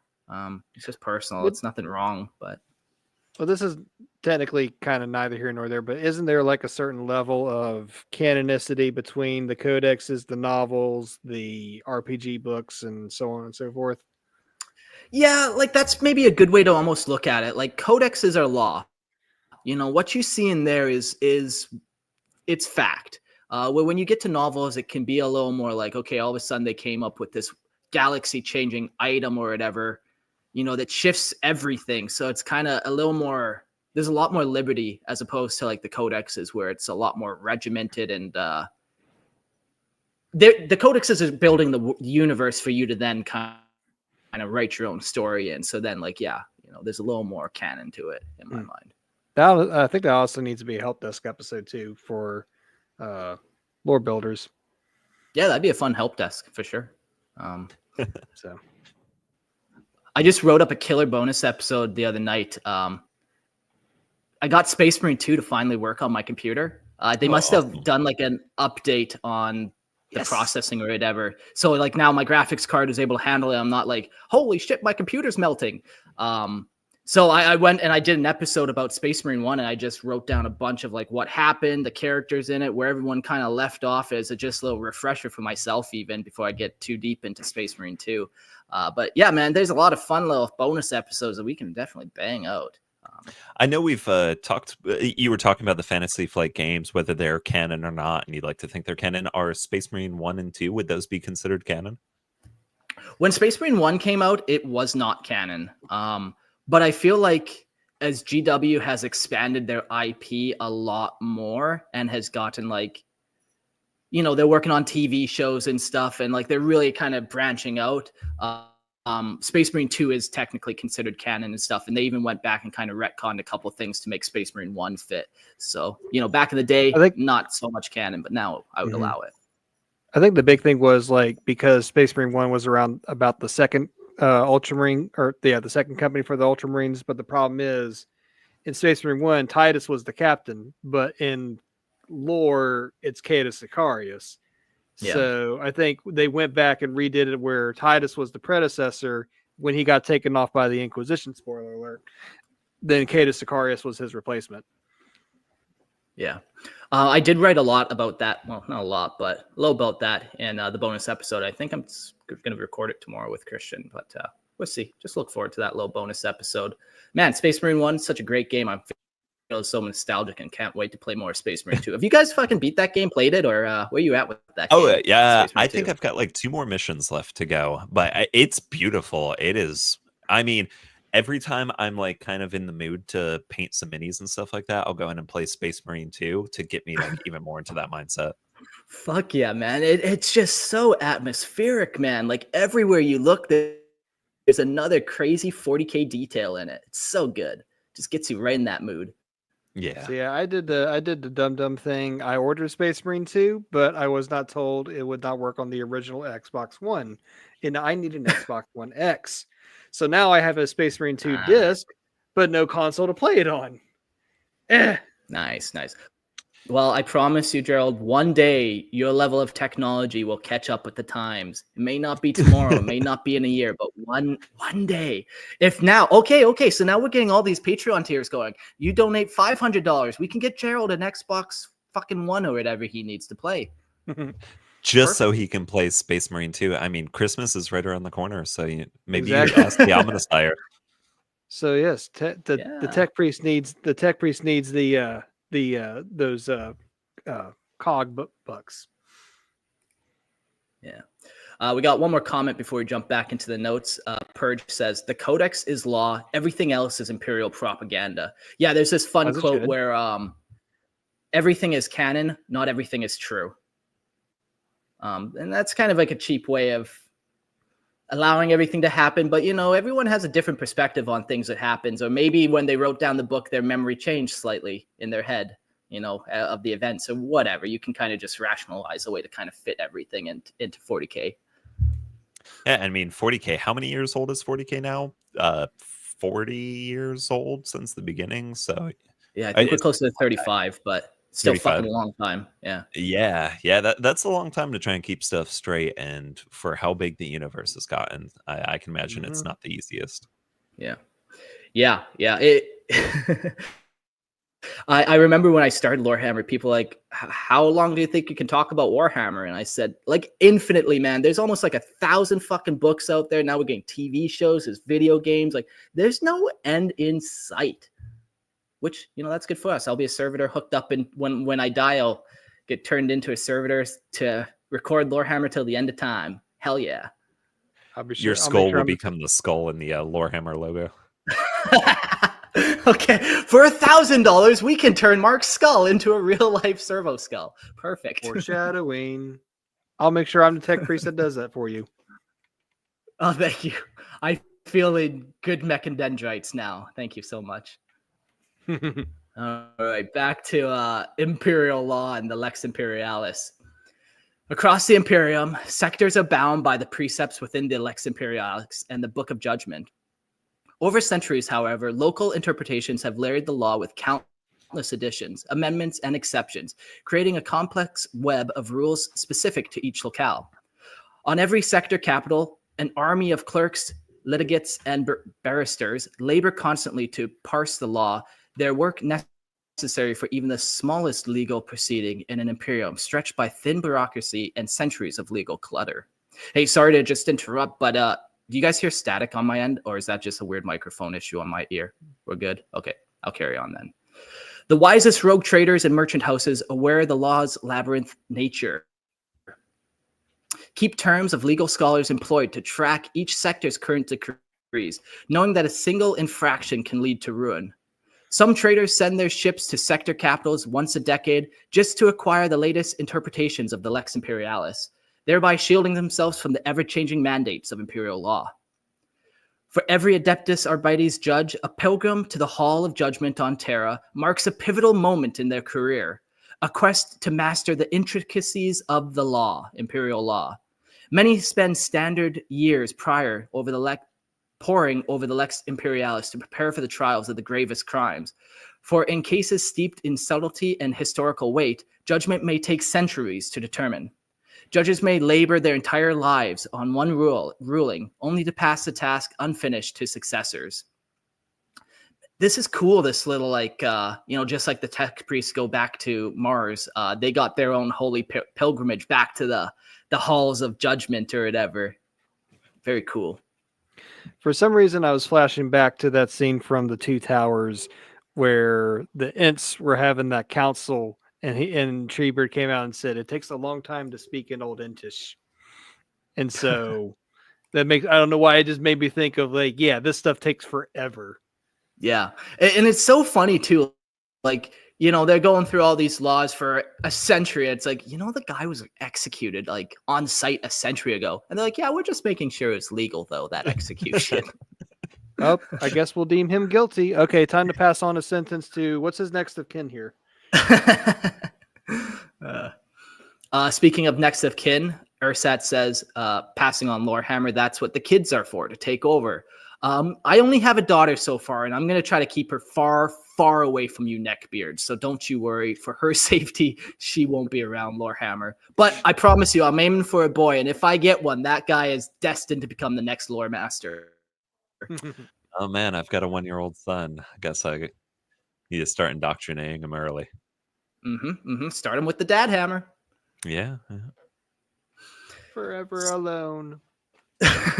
Gerald, no. Your mechanical form can reproduce through machines, man. We just got to wait a little bit longer and you can fuck a robot. That's that's what you want, right? We're probably not too far away from that. Yeah. Excuse you? I mean, make love to a robot. Sorry, my language. Such deliberation stretch. Mate, sweet love to her. I don't know what you want from me. Don't send the Arbites after me, jeez. Such deliberation stretch across millennium. In some cases, judgment is delivered long after the accused have perished. Yet the relentless will of the Arbites is such that justice, however delayed, is eventually imposed on the descendants or distant associates of the original transgressor, ensuring that imperial retribution is as enduring as the law itself. I love the dedication to the cause, man. I love it. Real sticklers, though. Oh yeah, they're definitely dedicated. Yep, gotta love their commitment. So, well, let's talk about the imperial law and the Adeptus Arbites. To support their relentless investigations, hold on. There we go. To support their relentless investigations, each Arbites precinct fortress is equipped with vast cogitator stack. With a vast cogitator stack containing an abridged selection of the Lex Imperialis, judgments and precedents relevant to the arbitrator's local jurisdiction. These legal compendiums, culled from rulings by the segmente judges, high marshals, and even the lord marshals themselves, are designed to streamline the Arbites' work, enabling individual arbitrators to swiftly navigate the complexities of imperial law. So imagine this centuries-long investigation. That's the streamlined version. Perfect. It all makes sense now. I don't know. There's nothing more streamlined than a bolt. That's true. Yeah. Maybe the only thing more streamlined than a bolter to the head is the narthecium to the head, the redactor of the Emperor's Peace from the Astartes apothecary. Oh, I'm blanking on what that is. What is that exactly? So if like Astartes is critically wounded, the apothecaries, they have their narthecium on their arm that has like the piston bolt that will literally shoot through Astartes' temple into their brain to kind of kill them before they can extract the gene seed properly. Gotcha. Okay. Yeah. Thanks for the refresher. Yeah. Though the Arbites wield temporal power, they serve a theocratic imperium where religious principles form the very foundation of imperial law. The Lex Imperialis holds that the Emperor of mankind demands the unwavering service and obedience from every human in the galaxy, and through his sacred laws, this divine expectation is made manifest. To transgress the Lex Imperialis is not merely to defy the laws of the state. It is to violate the holy and unassailable moral order established by the Emperor. This violation, this sin, permeates every crime the Arbites pursue, and with this understanding, the necessity for harsh methods and unyielding penalties become clear. For the arbiters, no crime is trivial. Every transgression is an affront to the Emperor's divine order. That kind of lines up perfectly with what Purge just said. If you know there was a law was to be arbitrated against you, wouldn't you try to go to a frontier world, or would they chase you down to a frontier world? Yeah, every transgression is an affront to the Emperor's fine will. And like it's a religion, man. Like these guys are zealots. They're going after you. Or, that frontier world that you have, they have their own Aquila fortress there, monitoring everyone who comes and goes on the planet. And they have their astropaths who are like, yeah, we think there's like people that are transferring this way. Like they're not escaping the long arm of the law. Even in modern times, it's like if the government wants to fuck you, they will, and there is no getting away with it. You have to just hope you fly under the radar and stay away from people. But if they have their eyes on you, you're fucked. They're coming for you. I don't know. That's why. Go ahead, Gerald. I was going to ask Purge a question. Have you ever played Elder Scrolls Oblivion? Remember breaking laws in what was the capital? Cyrodiil, and the guard catches you? It doesn't matter how far along the map you go, they're going to find you. That's the Arbites. Yeah. Yeah, that's why I'm gonna join the Tau, join that greater good, get away from the Imperium. Hey Nero. Yo, that's like a good strategy though. Like join the Tau, and now you've just got the Arbites to like wage war on the entire Tau just to get to you. And since it's just fucking Tau, they can do it and win. Good plot. I like it. Indeed. It is a belief that it is this belief that fuels the revulsion within the Arbites for the heresy of abstractionisms. Wow, that's a big word. The dangerous tendency of some arbitrators to stretch beyond the letter of the law in their pursuit of justice. Such behavior elevates the flawed personal whims of an individual above the flawless, majestic laws of the Emperor. The Lex Imperialis is perfect in its letter to seek its spirit, is to arrogantly place oneself on par with the Emperor, an unforgivable blasphemy that no true arbiter would ever tolerate. That's nice. The Arbites. Go ahead. Oh, that's nice is all. Very nice. Fantastic. The Arbites are constantly combating a range of crimes that threaten the stability of the Imperium. Among the most dire are those of destabilizations, which can sweep through entire planetary populations. These crimes arise from widespread discontent, often fueled by disobedience to the Adeptus rule, the breakdown of order in times of disaster or famine, or the panic and chaos that accompany an invasion. A mass religious fervor can also tip a populace into madness, leading them into wild, flagellant processions of hysterical confessions instead of sustaining the Imperium's essential functions. So I think if there's a flagellant procession there, let's be on the lookout for Nick. Yeah. There's a boy out front in center just whipping himself. Wow, look at him go. He's a real go-getter. Always a real go-getter there, don't you know? Look at his dedication. Look how hard he swings. Wow.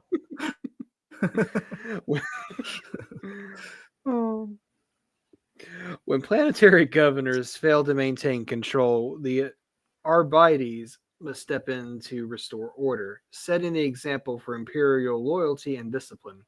Rioters are broken, and rioters are broken, panics are quelled, and the mob is shown the meaning of imperial authority. When such force is necessary, the governor is often held accountable for the failure, and few survive the ensuing judgment. So, not even governors are safe from an Arbites' wrath, it seems. It is said that the Lex Imperialis allows for crimes of destabilization to arise from uncontrollable passions or chaotic circumstances. However, crimes of sedition are far graver. They are the result of cold, calculated intent to undermine the very machinery of imperial rule. Blasphemy, heresy, the dissemination of rebellious propaganda, and the deliberate defiance of Arbites' law are all considered crimes of sedition.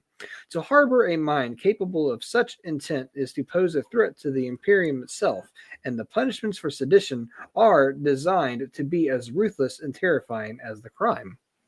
AKA, bolter to the head.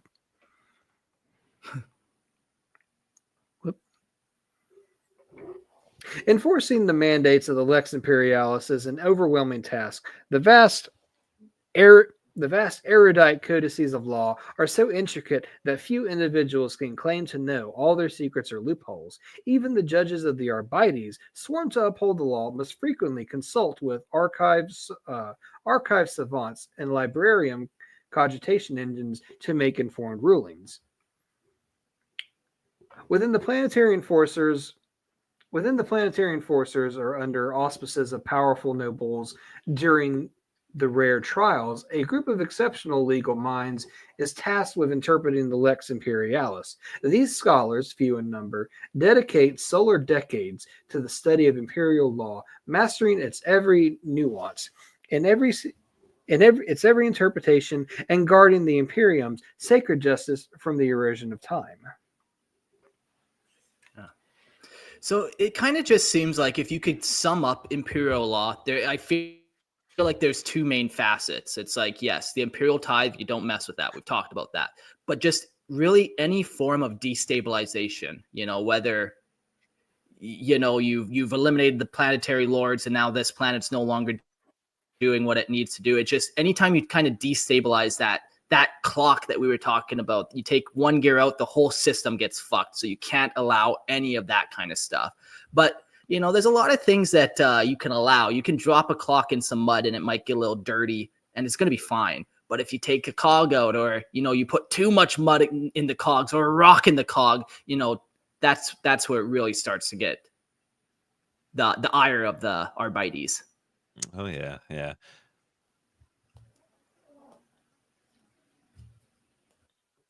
So going into some of their investigation techniques and practices, in exceptional circumstances, arbitrators are sometimes granted substantial autonomy and discretion in their pursuit of lawbreakers. They can take them far from their usual duties, necessitating extended absences and on occasions even travel beyond their home planet if that is where their investigation leads. It is not uncommon, then, for their inquiries to attract the attention of an inquisitor who may request the arbitrator's services as an acolyte. And sorry, it dawned on me, my brain had died for a little bit, but you were mentioning the watch and getting dirty and everything. As we were talking about in our Hive City episode, there's always someone ready to take your place, They take out a governor and there's another person just waiting in line to become the next planetary governor. Yep, got to keep that clock ticking. Yeah. Mm-hmm. This relationship is typically a harmonious one, as both inquisitors and arbitrators are unwavering in their service to the Imperium. They share the same unyielding commitment to eradicating those who would bring the Imperium to ruin, and many inquisitors count arbitrators amongst their most trusted agents. However, there's a stark contrast in the powers held by the two. Inquisitors are granted absolute discretionary authority to determine their course of action, unbound by the rigid structure of the imperial law that the arbitrators are sworn to uphold. This difference can lead to tension, particularly when inquisitors show leniency towards transgressors, often offering them reprieves or bending the law in exchange for information and favors. Such actions may create discord, as arbitrators, deeply bound by their duty to the law, may find such flexibility disturbing. So that's kind of how we were talking about the sugar-free inquisitors, and what the difference between Arbites and inquisitors would be. That some inquisitors are going to be a lot more lenient, while the Arbites definitely not so. Yeah. As a result, arbitrators are often more aligned with Puritan inquisitors who share their uncompromising approach to justice. In rare instances, an arbitrator might even turn against a radical inquisitor if they believe that a transgression too severe to overlook has been committed. The sanctity of the law is paramount to the Arbites, and perceived violation of that law by an inquisitor is seen as an unforgivable betrayal. The sponsorship of an inquisitor, however, can signify advance on arbitrator's career. The favor of a senior member of the Holy Ordos can greatly improve an arbiter's chance of ascending to the higher ranks of a judge. But this sponsorship can come with expectations. An inquisitor who elevates an arbitrator to such heights expects the judge's loyalty and service, with the judge's vast authority and power extending now to the service of the Inquisition. The influence of the judge, wielded alongside that of an inquisitor, forms a formidable alliance. I can imagine you got these people that are overholding the law, and the inquisitor's now kind of going to be whatever he wants to do, not that he couldn't beforehand. Yeah. I just pulled up a little bit about Inquisitor philosophies and stuff, and there's definitely an episode here, but you basically have two types of Inquisitor philosophies. You got Puritanism and radicalism, and then each one breaks down into a whole bunch of crazy words that I can't even fucking pronounce, but I'll try one of them. Amalatheians, okay, or the Antiquarians, who focus on discovering patterns and events in the past to predict the future. There's a bunch of cool different types of these beliefs, and some align more closely with imperial law than others, and some are definitely going to get along better than others. For example, the Polypsychana believe that the ascension of humanity into a purely psychic race. Who knows where that necessarily falls? That might not even be an issue for the Arbites at all. They're like, whatever, that doesn't doesn't destabilize the Imperium necessarily, and it doesn't fucking stop the imperial tide. But then there's others like the Istavanisms believe conflict is desirable to further the progress through strife. So they're definitely destabilizing things, where they're allowing conflict to happen on planets what am I trying to say? Strong men create strong times, or whatever the fuck, you make a bunch of strong men through conflict. Yep. And that's how they're trying to progress the Imperium. But that really can destabilize the Imperium or a sector for possibly hundreds of years or whatever. So the Arbites are not going to like that faction as much. Yeah, it's the whole weak men create hard times create strong men create peace leads to weak times, and endless cycle. It's all one big circle. Yeah. But I'm just letting you know, when we eventually do that episode and you're writing the script, I'm going to buy a thesaurus and throw in as many hard to pronounce High Gothic words as humanly possible for you. Oh God. I'm going to make it hell for everyone listening. Yeah, not for you, but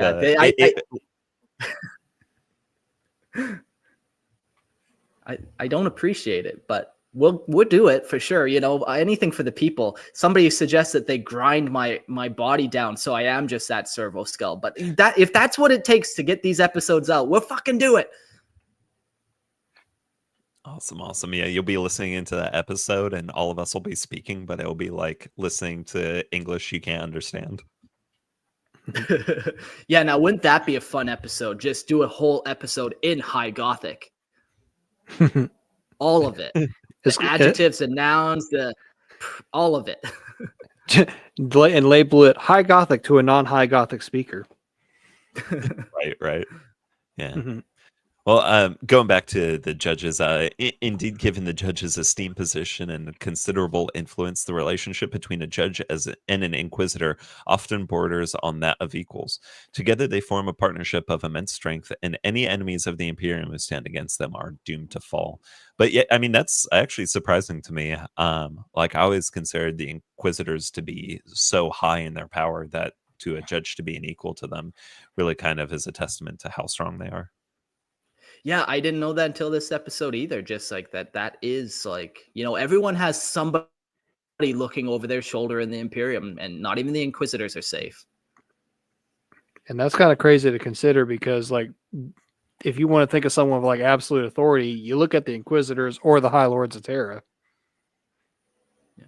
We definitely kind of mentioned Cryptman before, and like, yeah, there has to be an Arbites judge out there who's like, what that guy did goes against everything we stand for. Look at the resources that he wasted, like, and especially with this mindset of the Arbites of like, they're the last people on the planet if it's getting invaded, and they're going to hold out no matter the cost. So then to just throw people away, they're probably like, those citizens should have held out just like we would have till the bitter end. Like, that would have been them fulfilling their duty. And Cryptman just wiping them out without even fucking asking anyone. Like, yeah, there's no way he's not on some judge's shit list for that, for sure. Well, I wonder how many people are going through the Hall of Judgment looking up records just to try and find if he actually broke a law. There's got to be like a whole department just dedicated to him for researching his actions. Yeah. Mm-hmm. Look at Cryptman creating jobs for the Arbites. Swell guy. Worst job program ever, but whatever. Somebody has to do it.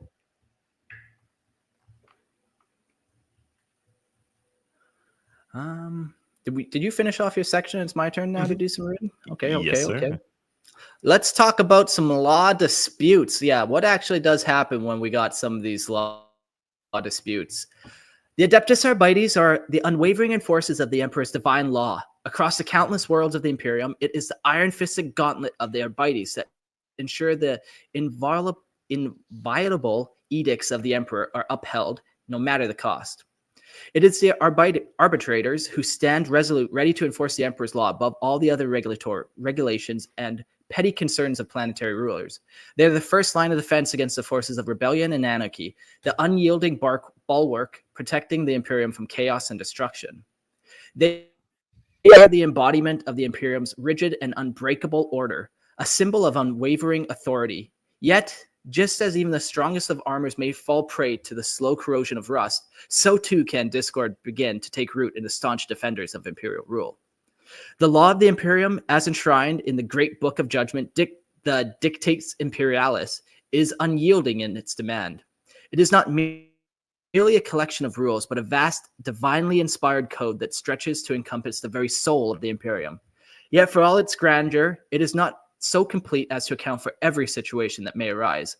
Fuck, even in that huge-ass library of all these books, you still have to come across weird situations every now and again. I mean, the galaxy is a huge place. So, yeah, but I wonder what some of those weird situations could be, like what's so oddball that it's not written down in this acres giant Hall of Judgment. Yeah. Like, how many variations of heresy can there really be? The law of the Imperium as enshrined in the Great Book of Judgment. Oh, I read that one. Yeah. When the law fails to provide clear direction, the Arbites must turn to precedent, interpreting previous judgments to guide their decisions. However, it is no simple task, for within the murky depths of the interpretation and the weight of the past decisions, many contradictions and disputes arise, challenges that even the most seasoned Arbites judges may struggle to reconcile. In this way, the rigid and unyielding application of the Emperor's law can both empower the true guardians of the In this way, the rigid and unyielding application of the Emperor's law can both empower the true guardians of the order and those who would wield it against the lesser noble purpose. A judgment once made can become a license for actions that may otherwise be unthinkable, until a high authority steps in to correct the course with greater judgment. The power of the law is absolute, but so too is the potential to misuse it. A dangerous paradox that lies at the heart of the Adeptus Arbites rule. So here's kind of, I feel like, how any law disputes happen. You know, they go to the library on Terra to read books, and they spend 100 years to do it, and then they reconvene, and both judges have completely different answers. So then they sentence a bunch of people nearby, whatever, and they go back to the library to go find out more. And it's kind of this process that can never really, they're just debating and debating until maybe one of these judges dies off or gives way. But like it's almost like a persistence thing. Like, you know, in a place that big, you're going to find any law to supersede any other law. And then if somebody is diligent enough to look and scour that library, they're going to find a law that supersedes your law. So it's almost just like the dedication to the law that will prevail in the end. And if all the judges have about the same level of power, who's saying who's right and who's wrong, you know?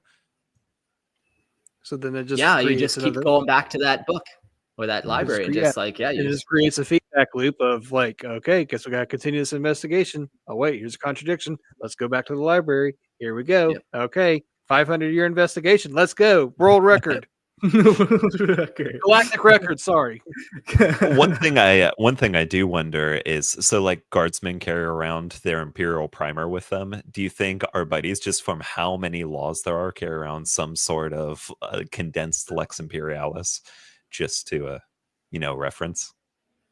Yeah, and a lot of the pages are like, use your best judgment. Recommend bolter to the head. Like, okay, I'll fucking deal with it that way, I guess. But we have a question from Jax. Holy Emperor Gerald, where's the face reveal? You're looking at it. Yeah, look at that beautiful mug over there. I never knew a human could have glowing eyes, but man, we're almost in 2025. What a world we're in. It's beautiful. So I guess we talked about investigations and how long they take. Well, let's talk about the quality of the judgment that has been passed. The judges of the Adeptus Arbites are mighty lords, draped in the ancient raiments and steeped in the traditions of a long past age. They wield the Emperor's laws with brutal precision and an unforgiving force that leaves no room for leniency. For it is their sacred duty to stand vigil against the treachery of the weak and the excesses of those in power, including the Imperial commanders and their agents who directly govern the many worlds of the Imperium. Each judge commands their own personal army of arbitrators, a loyal and disciplined force capable of bringing swift retribution. With the might of the Imperium at their beck and call, they can summon the resources of the Imperium itself to them and in their task. Trusting in nothing but the uninheritable law, they possess the authority to hold nearly all within the Imperium to account, no matter their rank or status. So it just goes back to that whole thing of like not even inquisitors are safe, not even imperial governors, planetary governors are safe. So hide your children, hide your wife. They're gonna come up and kill everyone here. They got to share bolters now. They got to share bolter rounds. So line up just nice and perfect like. Okay. Children first. Come on. Tallest to shortest. There's a Titanic joke in there somewhere. The power. Women and children first.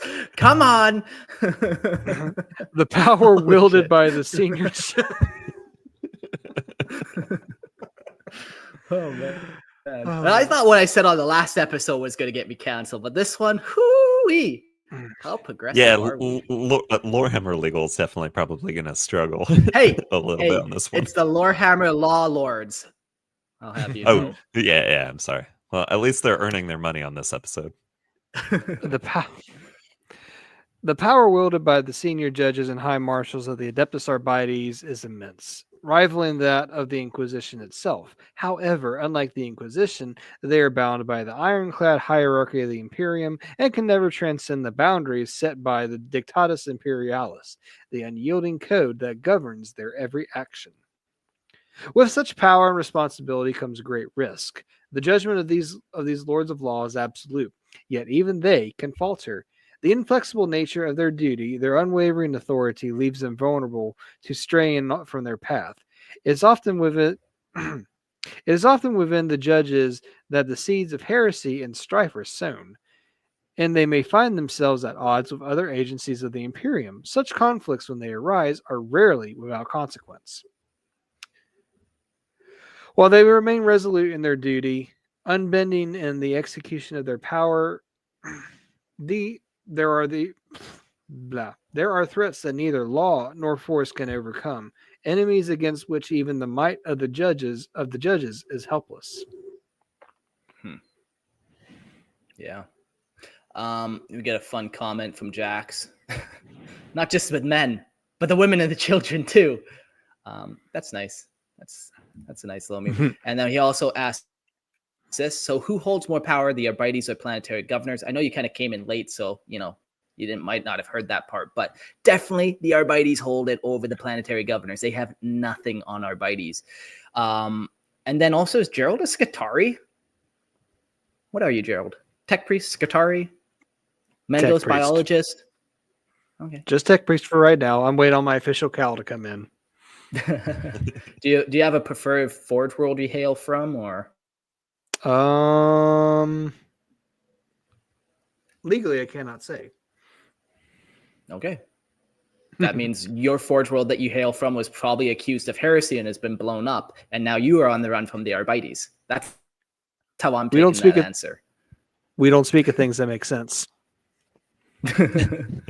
I'm pretty sure the Inquisitor and Lorehammer legal or law lords requisition Gerald to bring him a part of the show. So now exactly, he's, under fear of death, he can't talk about it. Exactly. So let's talk a little bit about crimes of abstraction. Although an exceedingly rare occurrence, abstractionism is regarded by many as the gravest sin a servant of the imperial law can commit. Despite the vast wisdom accumulated by the venerable judges, the shadow of abstractionism lingers over the office like a parasitic leech, corrupting the very foundation of their sacred duty. Abstractionism refers to the condition of criminal deviancy in which arbitrators, disillusioned by the precedent's perceived inadequacies of the written law, begin to rely on expedient summary judges over the more cumbersome process of evidence and due legal process. In their haste to bring justice, they forsake the intricate steps that preserve the integrity of the law. So this is, we were kind of talking about this, about just, shooting first, asking questions later. I guess that's all going to fall under this abstractionism. Yeah. And then the Arbites is like, yeah, no, I read this law in the fucking halls there. I go down hall number 842, find shelf 99987, go up 4,000 feet. I swear it's there. Trust me, the law's there. And who's going to really check that? And speaking of abstract law, we got a question from Purge. In the military, if you break civilian law, you get a civilian and a military trial for breaking that law. Would the same be true in the Imperium? I think it's all just one law that it falls under. Just the Lex Imperialis is the law. I don't think there would be a civilian versus a military one. Yeah. Well, I think it's kind of I think it might be like we talked about earlier, where you got the commissariat that takes care of the guardsmen, you got the Arbites that takes care of basically everybody else. The Astartes manage their own thing, the Mechanicus manage their own thing. So it's all one big circle jerk. Yeah. Many laws to break accidentally and be accused of heresy. Oh, and no, Snoochie, I'm not a Skaven. Stop it. I mean, the crazy thing about the Arbites is they're only human, and a human memory is only ever so good. So trying to remember most of these, man, that'd be the worst. Yeah. I guess when it's ingrained in you, daily in the Schola Progenium and afterwards, it's. There was a study the psychologist made one time. I think like the human brain on average can only they can only remember and make meaningful connections with, I think, like a maximum of like 300 people. So Yeah, I think that's called make like of that what you Dunbar's will. number. Yeah, that's the one. That's the one. Yeah. Oh, interesting. Yeah. Gotcha. Yeah. Yeah. So Yeah, it's interesting when you see like lots of communities or whatever, it kind of reaches that point, and then beyond that, you become that statistic or whatever. Yeah, I grew up in church or whatever, so Dunbar's number held kind of true to a lot of the churches where I went to, where, yeah, you get to that 300 number, it's like everyone still kind of knows each other, but then after that, things start to kind of get out of control and a little less manageable, because you just lose that personal ability to kind of know who everyone is. So even like, back in the day, villages would kind of just naturally have that kind of number, and then people would kind of spread out and whatever. Oh, that's So interesting. Yeah, it makes sense. So to those people with 1,500 Facebook friends, do you really have that many friends? No, they Just probably saying. don't even have one. Who fucking uses Facebook? What are we on? Come on. Well, the worst offenders descend into outright vigilism, dispersing punishment and death not for proven crimes, but for perceived or potential transgressions. Such actions are considered an abhorrent heresy, a betrayal of the Arbites oath, and crime punishable by death if discovered. The very notion of abstractionism undermines the fundamental principles of justice, replacing impartial law with subjective vengeance. Of course, those who fall prey to these sins believe themselves to be on the side of righteousness. They view their perceived sense of law and moral imperative as the true guide to justice, convinced that the cold and uncaring universe demands their intervention. In the most tragic cases, such as the long suppressed Capertia precinct incident on the world of Herodin, unmarked Arbites kill teams were dispatched to execute criminals at the bidding of an illegal star chamber of judgment, a secret council that wield authority without legitimacy. Yeah, I mean, all of that it's just crazy. I mean, you have so many layers upon layers in the administration that, yeah, sometimes things are going to get just kind of mixed around. Yeah, there's just no way to verify it too. When somebody comes at you with one of these crimes, like whether he's abstracting or not, good luck proving him wrong, man. You're gonna have to go through decades of paperwork just to be, but you're already dead, so it doesn't even matter. Like, right. And if you're in like one of these frontier worlds, to have to go all the way back to Terra to reference it. Brutal. Yeah. Imagine being an Arbites on Catachan. Yeah, okay. What law do they hate the most there that is broken? Too many buff men. No, that's okay. We like that in the Imperium. The Imperium likes Not many enough buff shirts men. being worn. Not enough shirt. That's a crime. Just like in Panama. That's a crime. There we go. Okay. Awesome. Well, venerable marshals are use their subordinates to carry out assassinations of members of other imperial agencies, deeming them heretics without evidence or due trial. In these rare yet catastrophic events, the line between persecuting the enemies of the Imperium and becoming one can blur, with disastrous results. Sadly, it is often the most intelligent, devout, and dedicated amongst the judges and marshals who fall victim to abstractionism. Their zeal to fulfill the emperor's will leads them down a treacherous path, one that ends in the traitor's death if uncovered by their fellow arbitrators. Should they attract the attention of the Ordo Hereticus, their fate is sealed, a tragic reminder of how the purest intentions can lead to damnation. Yeah. Yeah, and it kind of goes back to like not even the Arbites are kind of safe from this corruption, and you give somebody too much power, and all of a sudden they're making abstract laws and wiping out entire populations, and they're like, we're doing it for the good of the Imperium. But it's like, you kind of lost the plot there, bud. Like, we're not trying to eliminate people. Like, we like people. We need more people in the Imperium. Yeah, absolutely. I mean, it's like the whole thing with the Emperor. He doesn't care about the single man. He's about the total sum of humanity. Yeah. Yeah. So, well, disputes of jurisdiction Conflicts between the Adeptus Arbites and the other Imperial agencies typically arise from disputes over which authority has the right to enforce Imperial law and which laws should take precedent in specific cases. Many judges view the letter of Imperial law as not only inflexible but also boundless, with no room for compromise or interpretation. Zealous arbitrators, driven by the uncompromising vision of justice, who have been known to seize and execute agents of the ministerium who act against heretics without due process of law, or to aggressively intervene upon the discovery of a cult or clandestine operation, only to later learn that they have unintentionally jeopardized a covert inquisitorial investigation. I mean, no. yeah, the talking about the layers, yeah, you've got these it be your undercover detectives, and like the police come in not knowing that they're undercover, and whoops, there goes your sting operation. That's the funniest shit when that happens in America, when like they're fucking smuggling drugs to try to catch drug lords. So then like the FBI then goes against the DEA to catch their undercover agents, and it's just one big circle jerk of fucking people arresting other government officials. It's nice. But then plot twist, it was the CIA who was funding the whole operation with the drugs and everything. The whole so, time. pwah, The whole time. Yeah, that's the thing. When you're embedded that deep, you can't exactly say like the police are coming at you. Hey, don't shoot me! I'm an undercover cop.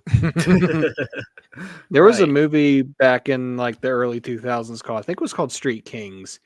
And it was about some cops going after gang members. They finally got the gang members and then realized, oh shit, they were undercover cops too. Oh, man. What a good use of resources. I love it. Yeah. That's the Imperium for you. You know, they're all about efficiency. To some particularly foolish or fanatical judges, distinctions such as the sanctity of a navigator's ancient privileges or the rights and titles of the imperial noble are secondary to the demands of the law. In their eyes, the overwhelming weight of the imperial law surpasses all other considerations, regardless of the individuals or institutions involved. Such acts of overreach are typically curtailed by the arbitrator's high command before open violence or full-scale conflict erupts. However, on rare occasion, a senior marshal or judge, fully aware of the risks, may initiate a clandestine operation into an agency whose immunity for the law they cannot tolerate. Whether their suspicions are founded or not, they overcome is often bloody, as such confrontations invariably lead to the violence and bloodshed. Fun. Yeah. Just another day in the grimdark Imperium for you. Yeah. You got inquisitorials and arbites and judges just all fighting each other. Yeah. And they're all yelling at each other. No innocence, only varying degrees of guilt. As they're swinging powered, what do you call those gavels? Power gavels at each other. Yeah. Just another Tuesday in the Imperium. Mhm. All's good. So, random question: do Arbites have a tabletop miniature that you guys know of? They do. They've had a couple. Like they had some way back in the day that are like Rogue Trader era, I believe, that are just so jank because they're 30 years old or whatever. But then also, like I think last year they came out with a kill team of actual updated guys. Yeah. Okay, I got you. Yeah, because have that their own totally kill gives team. you the scenario on a tabletop for like Inquisitors versus Arbites versus Inquisitors. You know. Yeah. And the next little. I think Inquisitorial Agents actually just recently released too, like as its own thing, or they have their own codex now. It's crazy. Yeah, that's a weird one. That it's always weird what they've done with the Inquisition during rules and codexes, because sometimes they lump them into, the Death Watch or the Grey Knights or the Sisters of Battle. Sometimes they get their own codex that gets other things lumped into them. Sometimes they just cut the Death Watch out of an edition completely. They've always kind of had a weird hand dealt to them. The other kind of thing that they do have, and this probably came out like, let's call her probably 3 to 4 years ago at this point, is they have the Palatine Enforcers in Necromunda. And Yeah. We're actually just about to talk about the enforcer cadres. So that's what these guys would kind of fall under, these Palatine enforcers that are kind of lesser agents, but still law enforcement. Many worlds within the Imperium maintain their own cadres of enforcers, local law enforcement agencies charged with upholding the will of the Imperial commander and the laws of their respective planets. Unlike the esteemed arbiters, the majority of these enforcers, or whatever title they assume locally, bear little true loyalty to the law itself or to the venerable tradition of service. There are, of course, some notable exceptions. In practice, these enforcers act as the iron fist of the planetary governor's authority. At best and at worst, they are little more than hired thugs, granted a thin veneer of legitimacy. Loyal only to their paymasters, they are deeply corruptible and venile, their actions driven by greed rather than duty.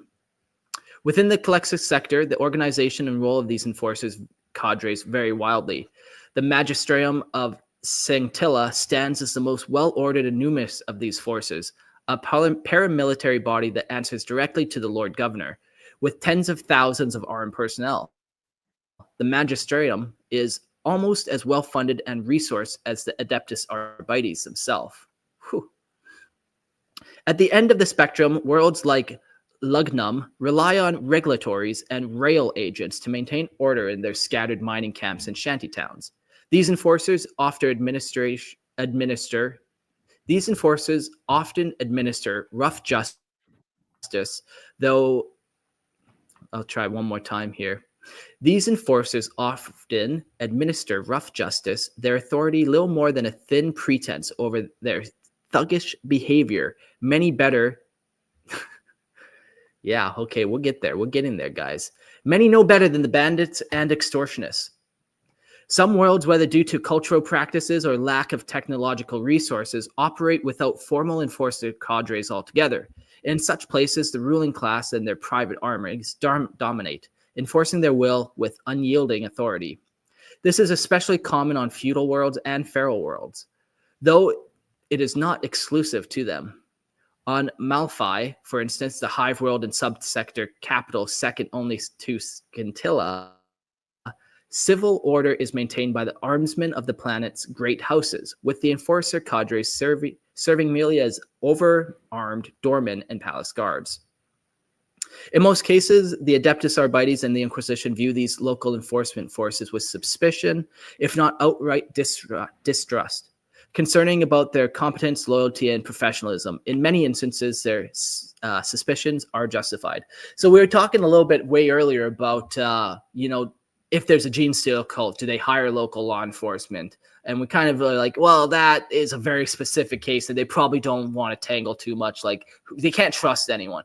But it seems like they can't trust anyone anyways, like it's not really their MO. They're not really the trusting sort. It's like layers of distrust, so even though distrust within distrust. Yeah, defund the enforcers. Lots of planets just use these enforcers as just like henchmen, mercenaries, violent criminals who you're almost like, well, instead of you create a gang, just come join the planetary governor's gang, and we'll put you to use that way. And speaking of distrust, distrust and interdepartmental debacles, we got the Arbites and the Inquisition rounding us off here. The Adeptus Arbites. Before we jump to them, I'll just shout out to the chat. We're almost at the end. This is kind of the last section we're reading through. So if you want to join the call in at the end, I'll put a link there and you guys can join the little thing and we'll work it out. Carry on, Gerald. Alrighty. So the Adeptus Arbites and the Inquisition. The Adeptus Arbites exist to uphold the laws and codes of the Imperium, maintaining a presence on every world with a significant population. From these facilities, the arbitrators emerge to impose order and bring justice to the guilty. It is the responsibility of the local Imperial commanders. I got this. It is the responsibility. After 2 hours of reading, it gets tough, eh? After it does, it's like your eyes start going weird looking at all the letters. Yeah. Now imagine trying to see this through my ocular implants here. That's a whole other issue. is a You poor soul. Somebody execute this man and just be done with it. He needs the Emperor's peace after this. what? Okay. It is a responsibility of local Imperial commanders to maintain. Sorry, my dog sneezed. Cute. To maintain a force of the so-called enforcers to uphold local laws. While the arbitrators are charged with enforcing the universal laws that apply across the entire domain of humanity, standing above all local authority. As such, the Adeptus Arbites share much in common with the Inquisition, as the two often find themselves allies in the face of a common enemy. Frequently, the arbitrators' investigations into local crime activities uncover ties to far more dreadful deeds. Many inquisitors maintain contacts and agents within the ranks of the Adeptus Arbites, intercepting reports that might indicate matters of inquisitorial interest.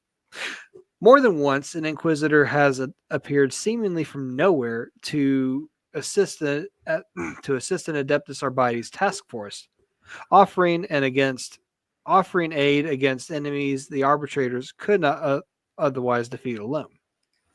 Inquisitors often requisition the services of the Adeptus Arbites, as the arbitrators are highly professional, dedicated servants of the Imperium, ideal allies against the enemies of mankind.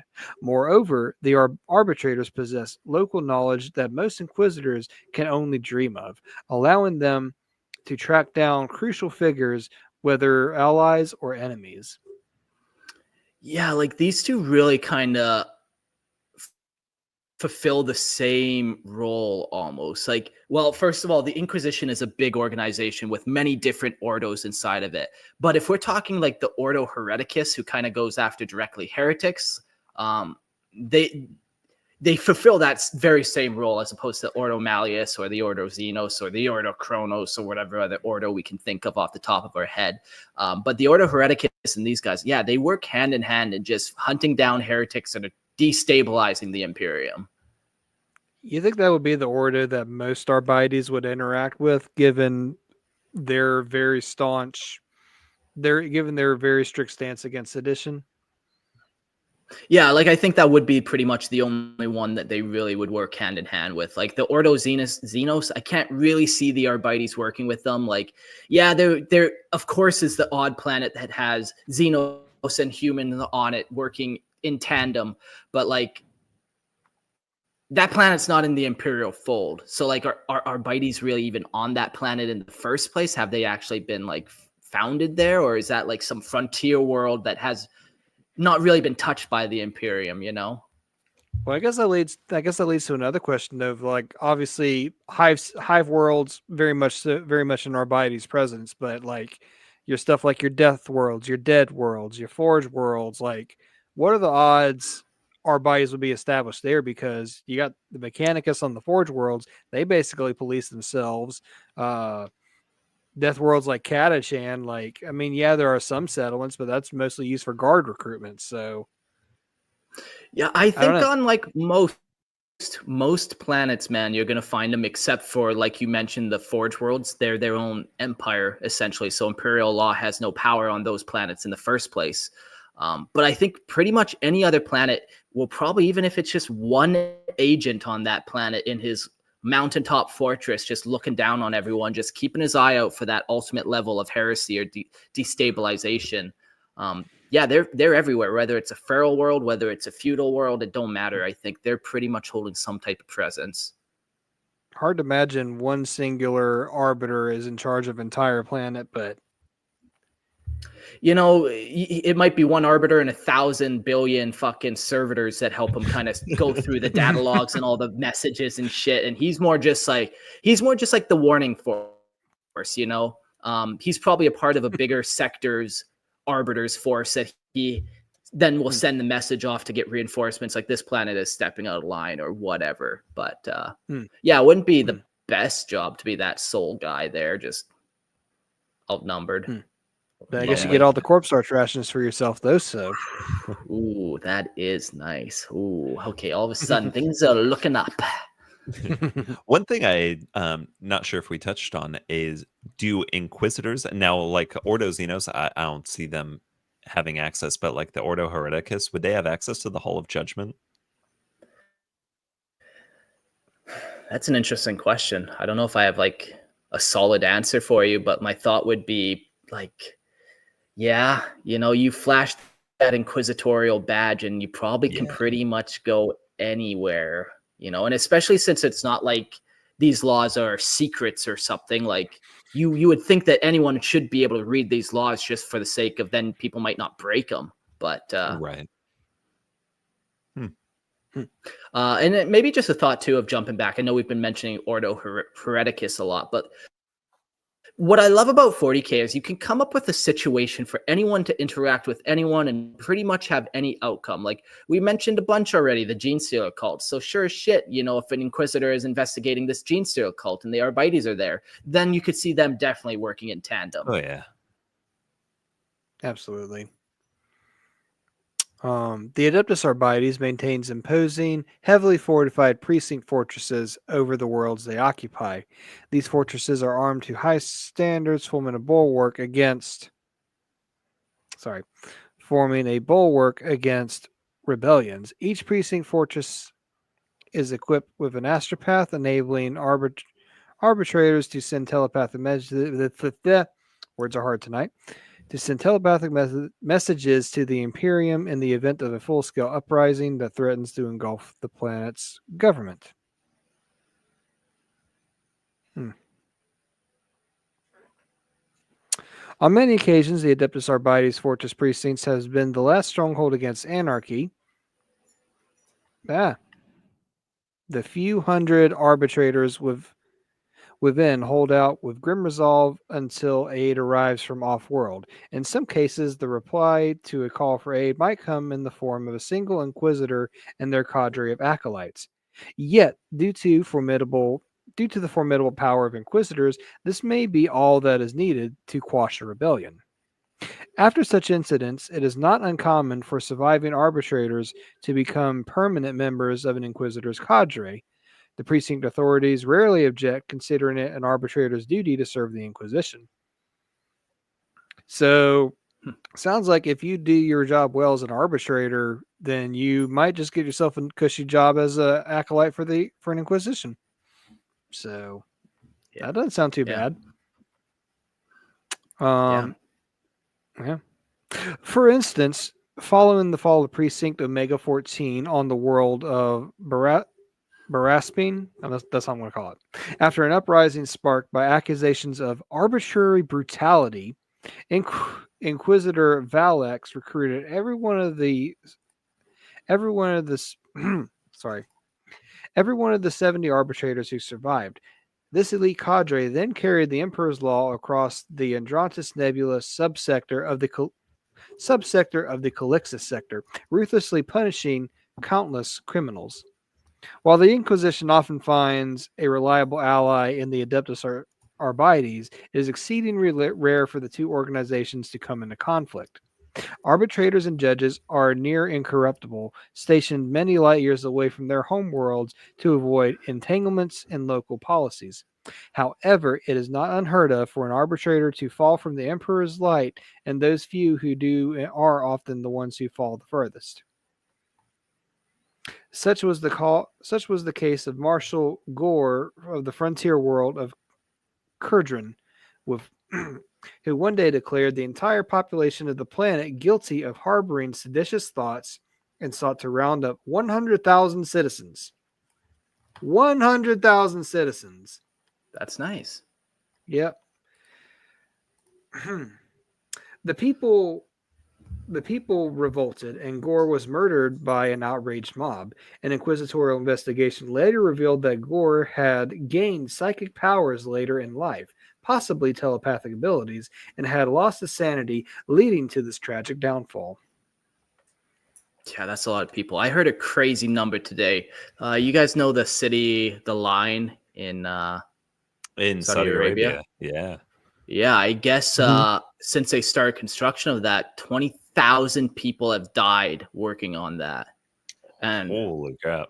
Yeah, Yeah, man. Like there is a lot of evil in this world, and anyone who thinks they have it rough in America, you got to go over to Saudi Arabia and check out the shit that's actually happening. You get a new appreciation for life, because the other disturbing number of this is 100,000 disappearances have also happened there, where they don't know if they're dead or not. They've disappeared. So they're fucking dead. Sure as shit, they're dead. They're just importing slaves and making them work on their fucking city. And, you know, whether they die of thirst or starvation or heat or whatever, man, like, it's crazy to hear some numbers and then think like, man, shit like that happens in our real world. Holy fuck. Yeah. But man, It's if you're like- talking about the Imperium, that's like a grain of sand, you know? It's Oh, then nothing. no big deal. Yeah. No big. I mean, it's like we've said before. It's like we said multiple times before. The only thing more grim and dark than 40K, real life. Poof. Yeah, it is based off real life now, ain't it? Fuck me. Mm-hmm. Hey, if you want paradise, come down to Paradise Reef, where I'll give you a good vacation. You can get away from the grim dark, except for the Warhammer play on the beach together. Everyone needs a break from the real world. Okay. Well, we got through part 1 of this. You know, like I mentioned at the beginning of the episode, part 2 is going to consist a lot of like their organization, different ranks that they have. Like they have so many different ranks and how you progress through. You know, we've mentioned a couple different ranks. Like, how do you actually become the judge? How many steps are there to become an actual judge in this organization?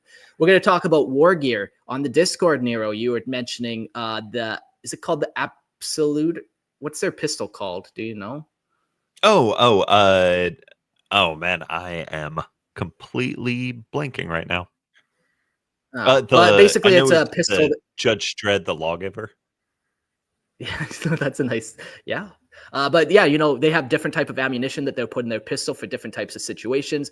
And we're going to talk about notable actions and different notable arbiters themselves. So that's going to be on part 2. We'll do that next Wednesday, I think. And yeah, at this point, I think we're going to jump to the call-in, and we have some end of the episode questions that we're going to work through.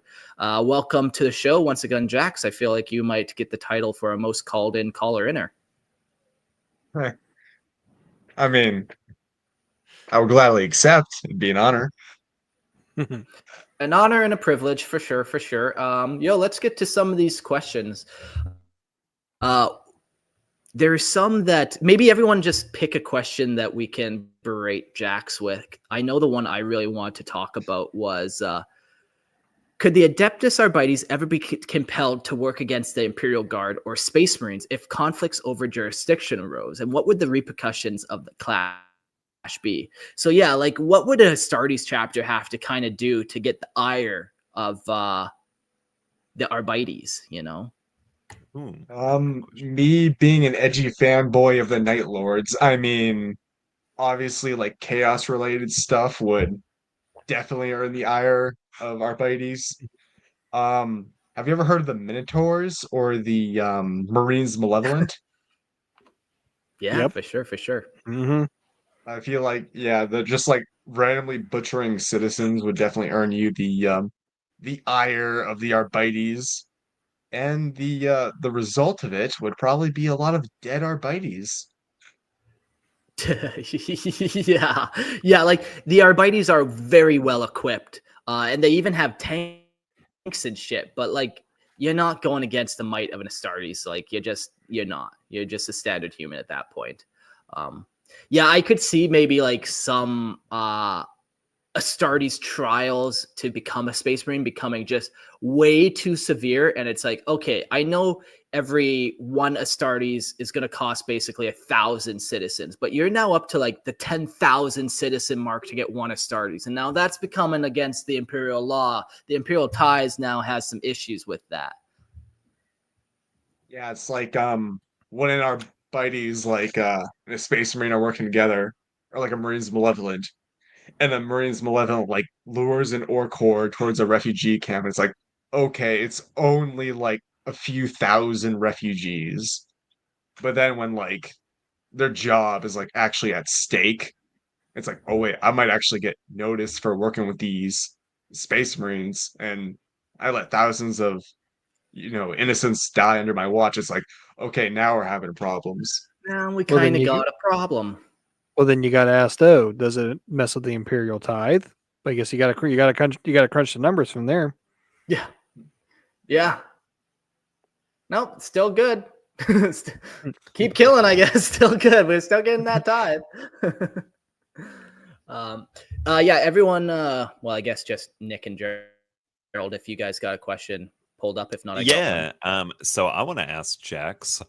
We were talking earlier about if you were in the Schola Progenium, which route would you want to go? I want to know what your thoughts are and where you would head. Schola Progenium is the assassins, right? So assassins is one of the routes that a graduate could take. Oh yeah, commissars as well. Okay. Yeah. Mm-hmm. Dang. Yeah, it's like stuff. scions, commissars, assassins, Sisters battle. Yep. Assassinorum. All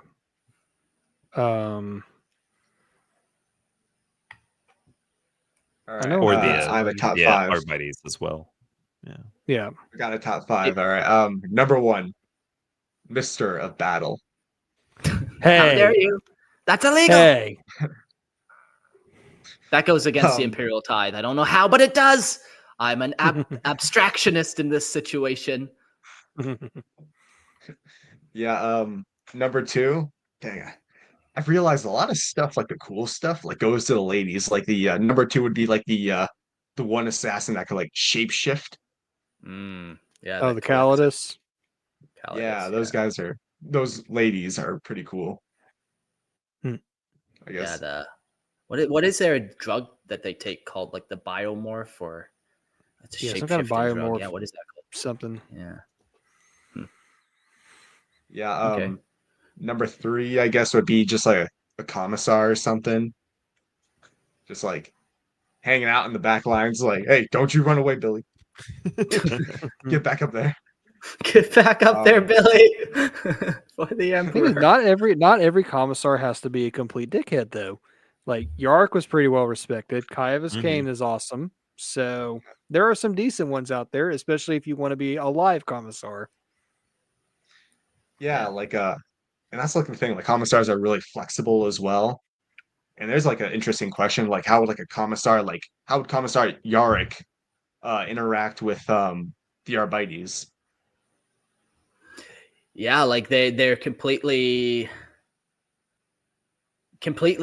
they're on the same parallel line, but they don't ever intersect, just like chaplains, like, the commissars, they take care of the Imperial Guard and their heresies, just like the chaplains take care of the Astartes heresies. Like they're doing the same job, but for different organizations. So, they probably would get along very well, but also at the same time, like they got their own shit going on, their own jurisdictions.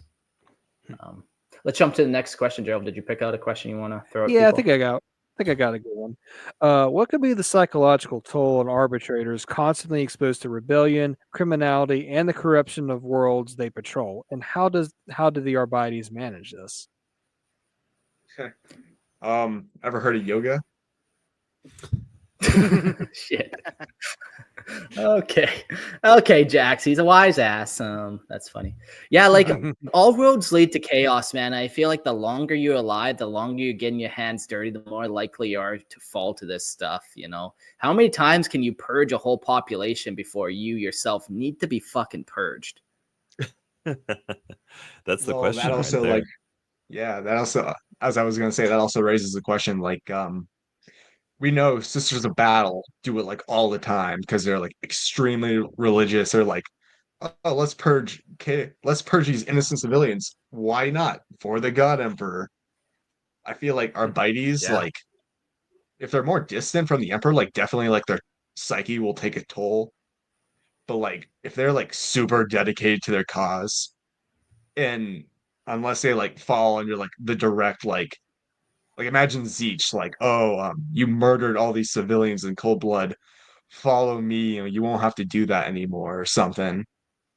But and that's like probably for like further extended worlds that are like cut off from the Imperium, or just don't believe in the Emperor, I guess. But if you're like extremely like religious, you could probably like hold on to these ideals, like, oh, I'm not doing the wrong thing by like rounding up these 10 billion citizens and opening fire.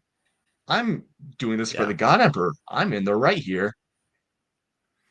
Yeah, and like they come from the school of Progenia, so not only are they super indoctrinated, but they are like religious zealots. So a lot of them would kind of fall in that, where it's like the ends always justify the means. Grimaldus says that drug is called the polymorphine, that shape-shifting drug. And the other interesting comment that he said was either die the hero or live long enough to become the villain. Grimaldus.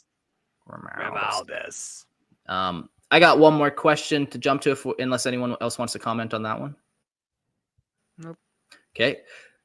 We never really talked about psychic powers at all. So given the nature of psychic powers in the Imperium, how might the Adeptus Arbites handle cases involving unsanctioned psychers within their own ranks? And could they be vulnerable to infiltration by chaos itself as a result?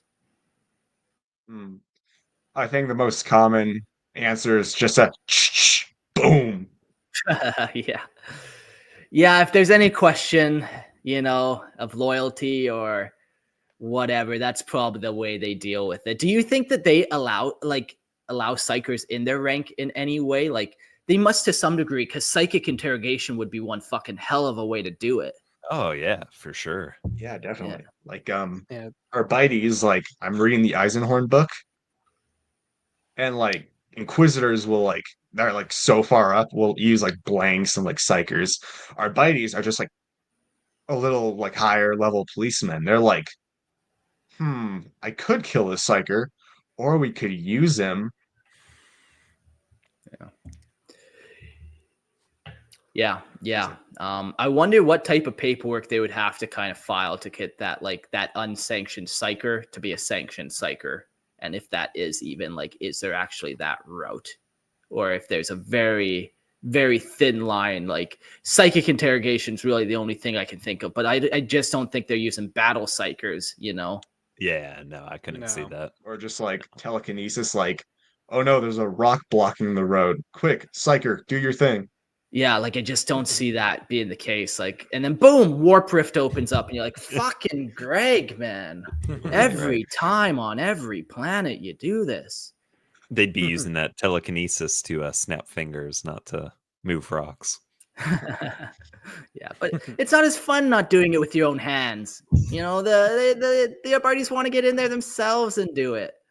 Yeah. Any other questions you guys like before we kind of? Really quick, I had like this one like mental image after like the first question where it's like the Arbites and like the Marines Malevolent working together, and like you mentioned the Imperial tithe, and it's like Marines Malevolent is just like butchering like everyone, like friend and foe alike, and he just like asks back to the Arbites like, "How we looking?" And like the Arbites has like a phone or something, and he's like looking at the stocks of, like the planet or something for the Imperial tithe. It's like he just like throws up like a thumbs up, and it's like, okay, you're good.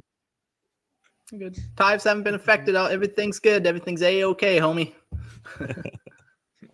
Cool. Yeah. All right. Well, I think that's that. Jax, thanks for calling in. You are the only. Ursats. Maybe we'll let him jump in for 1 second. So we'll kick you out. Thanks, Jax, and we'll call to the floor.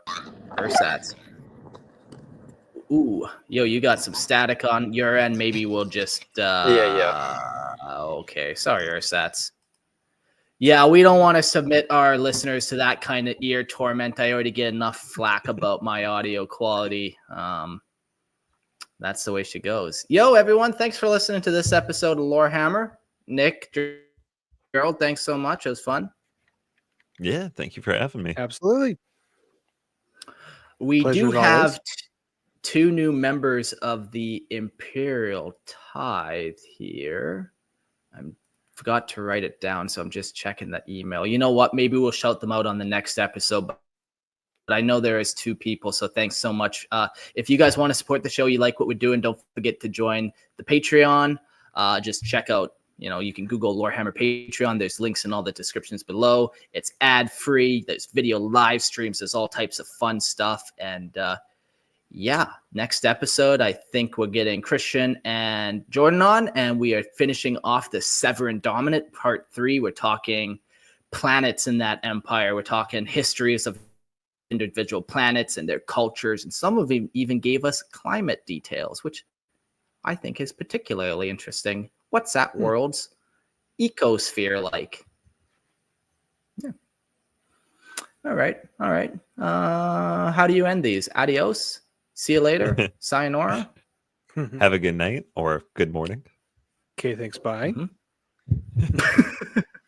Mhm.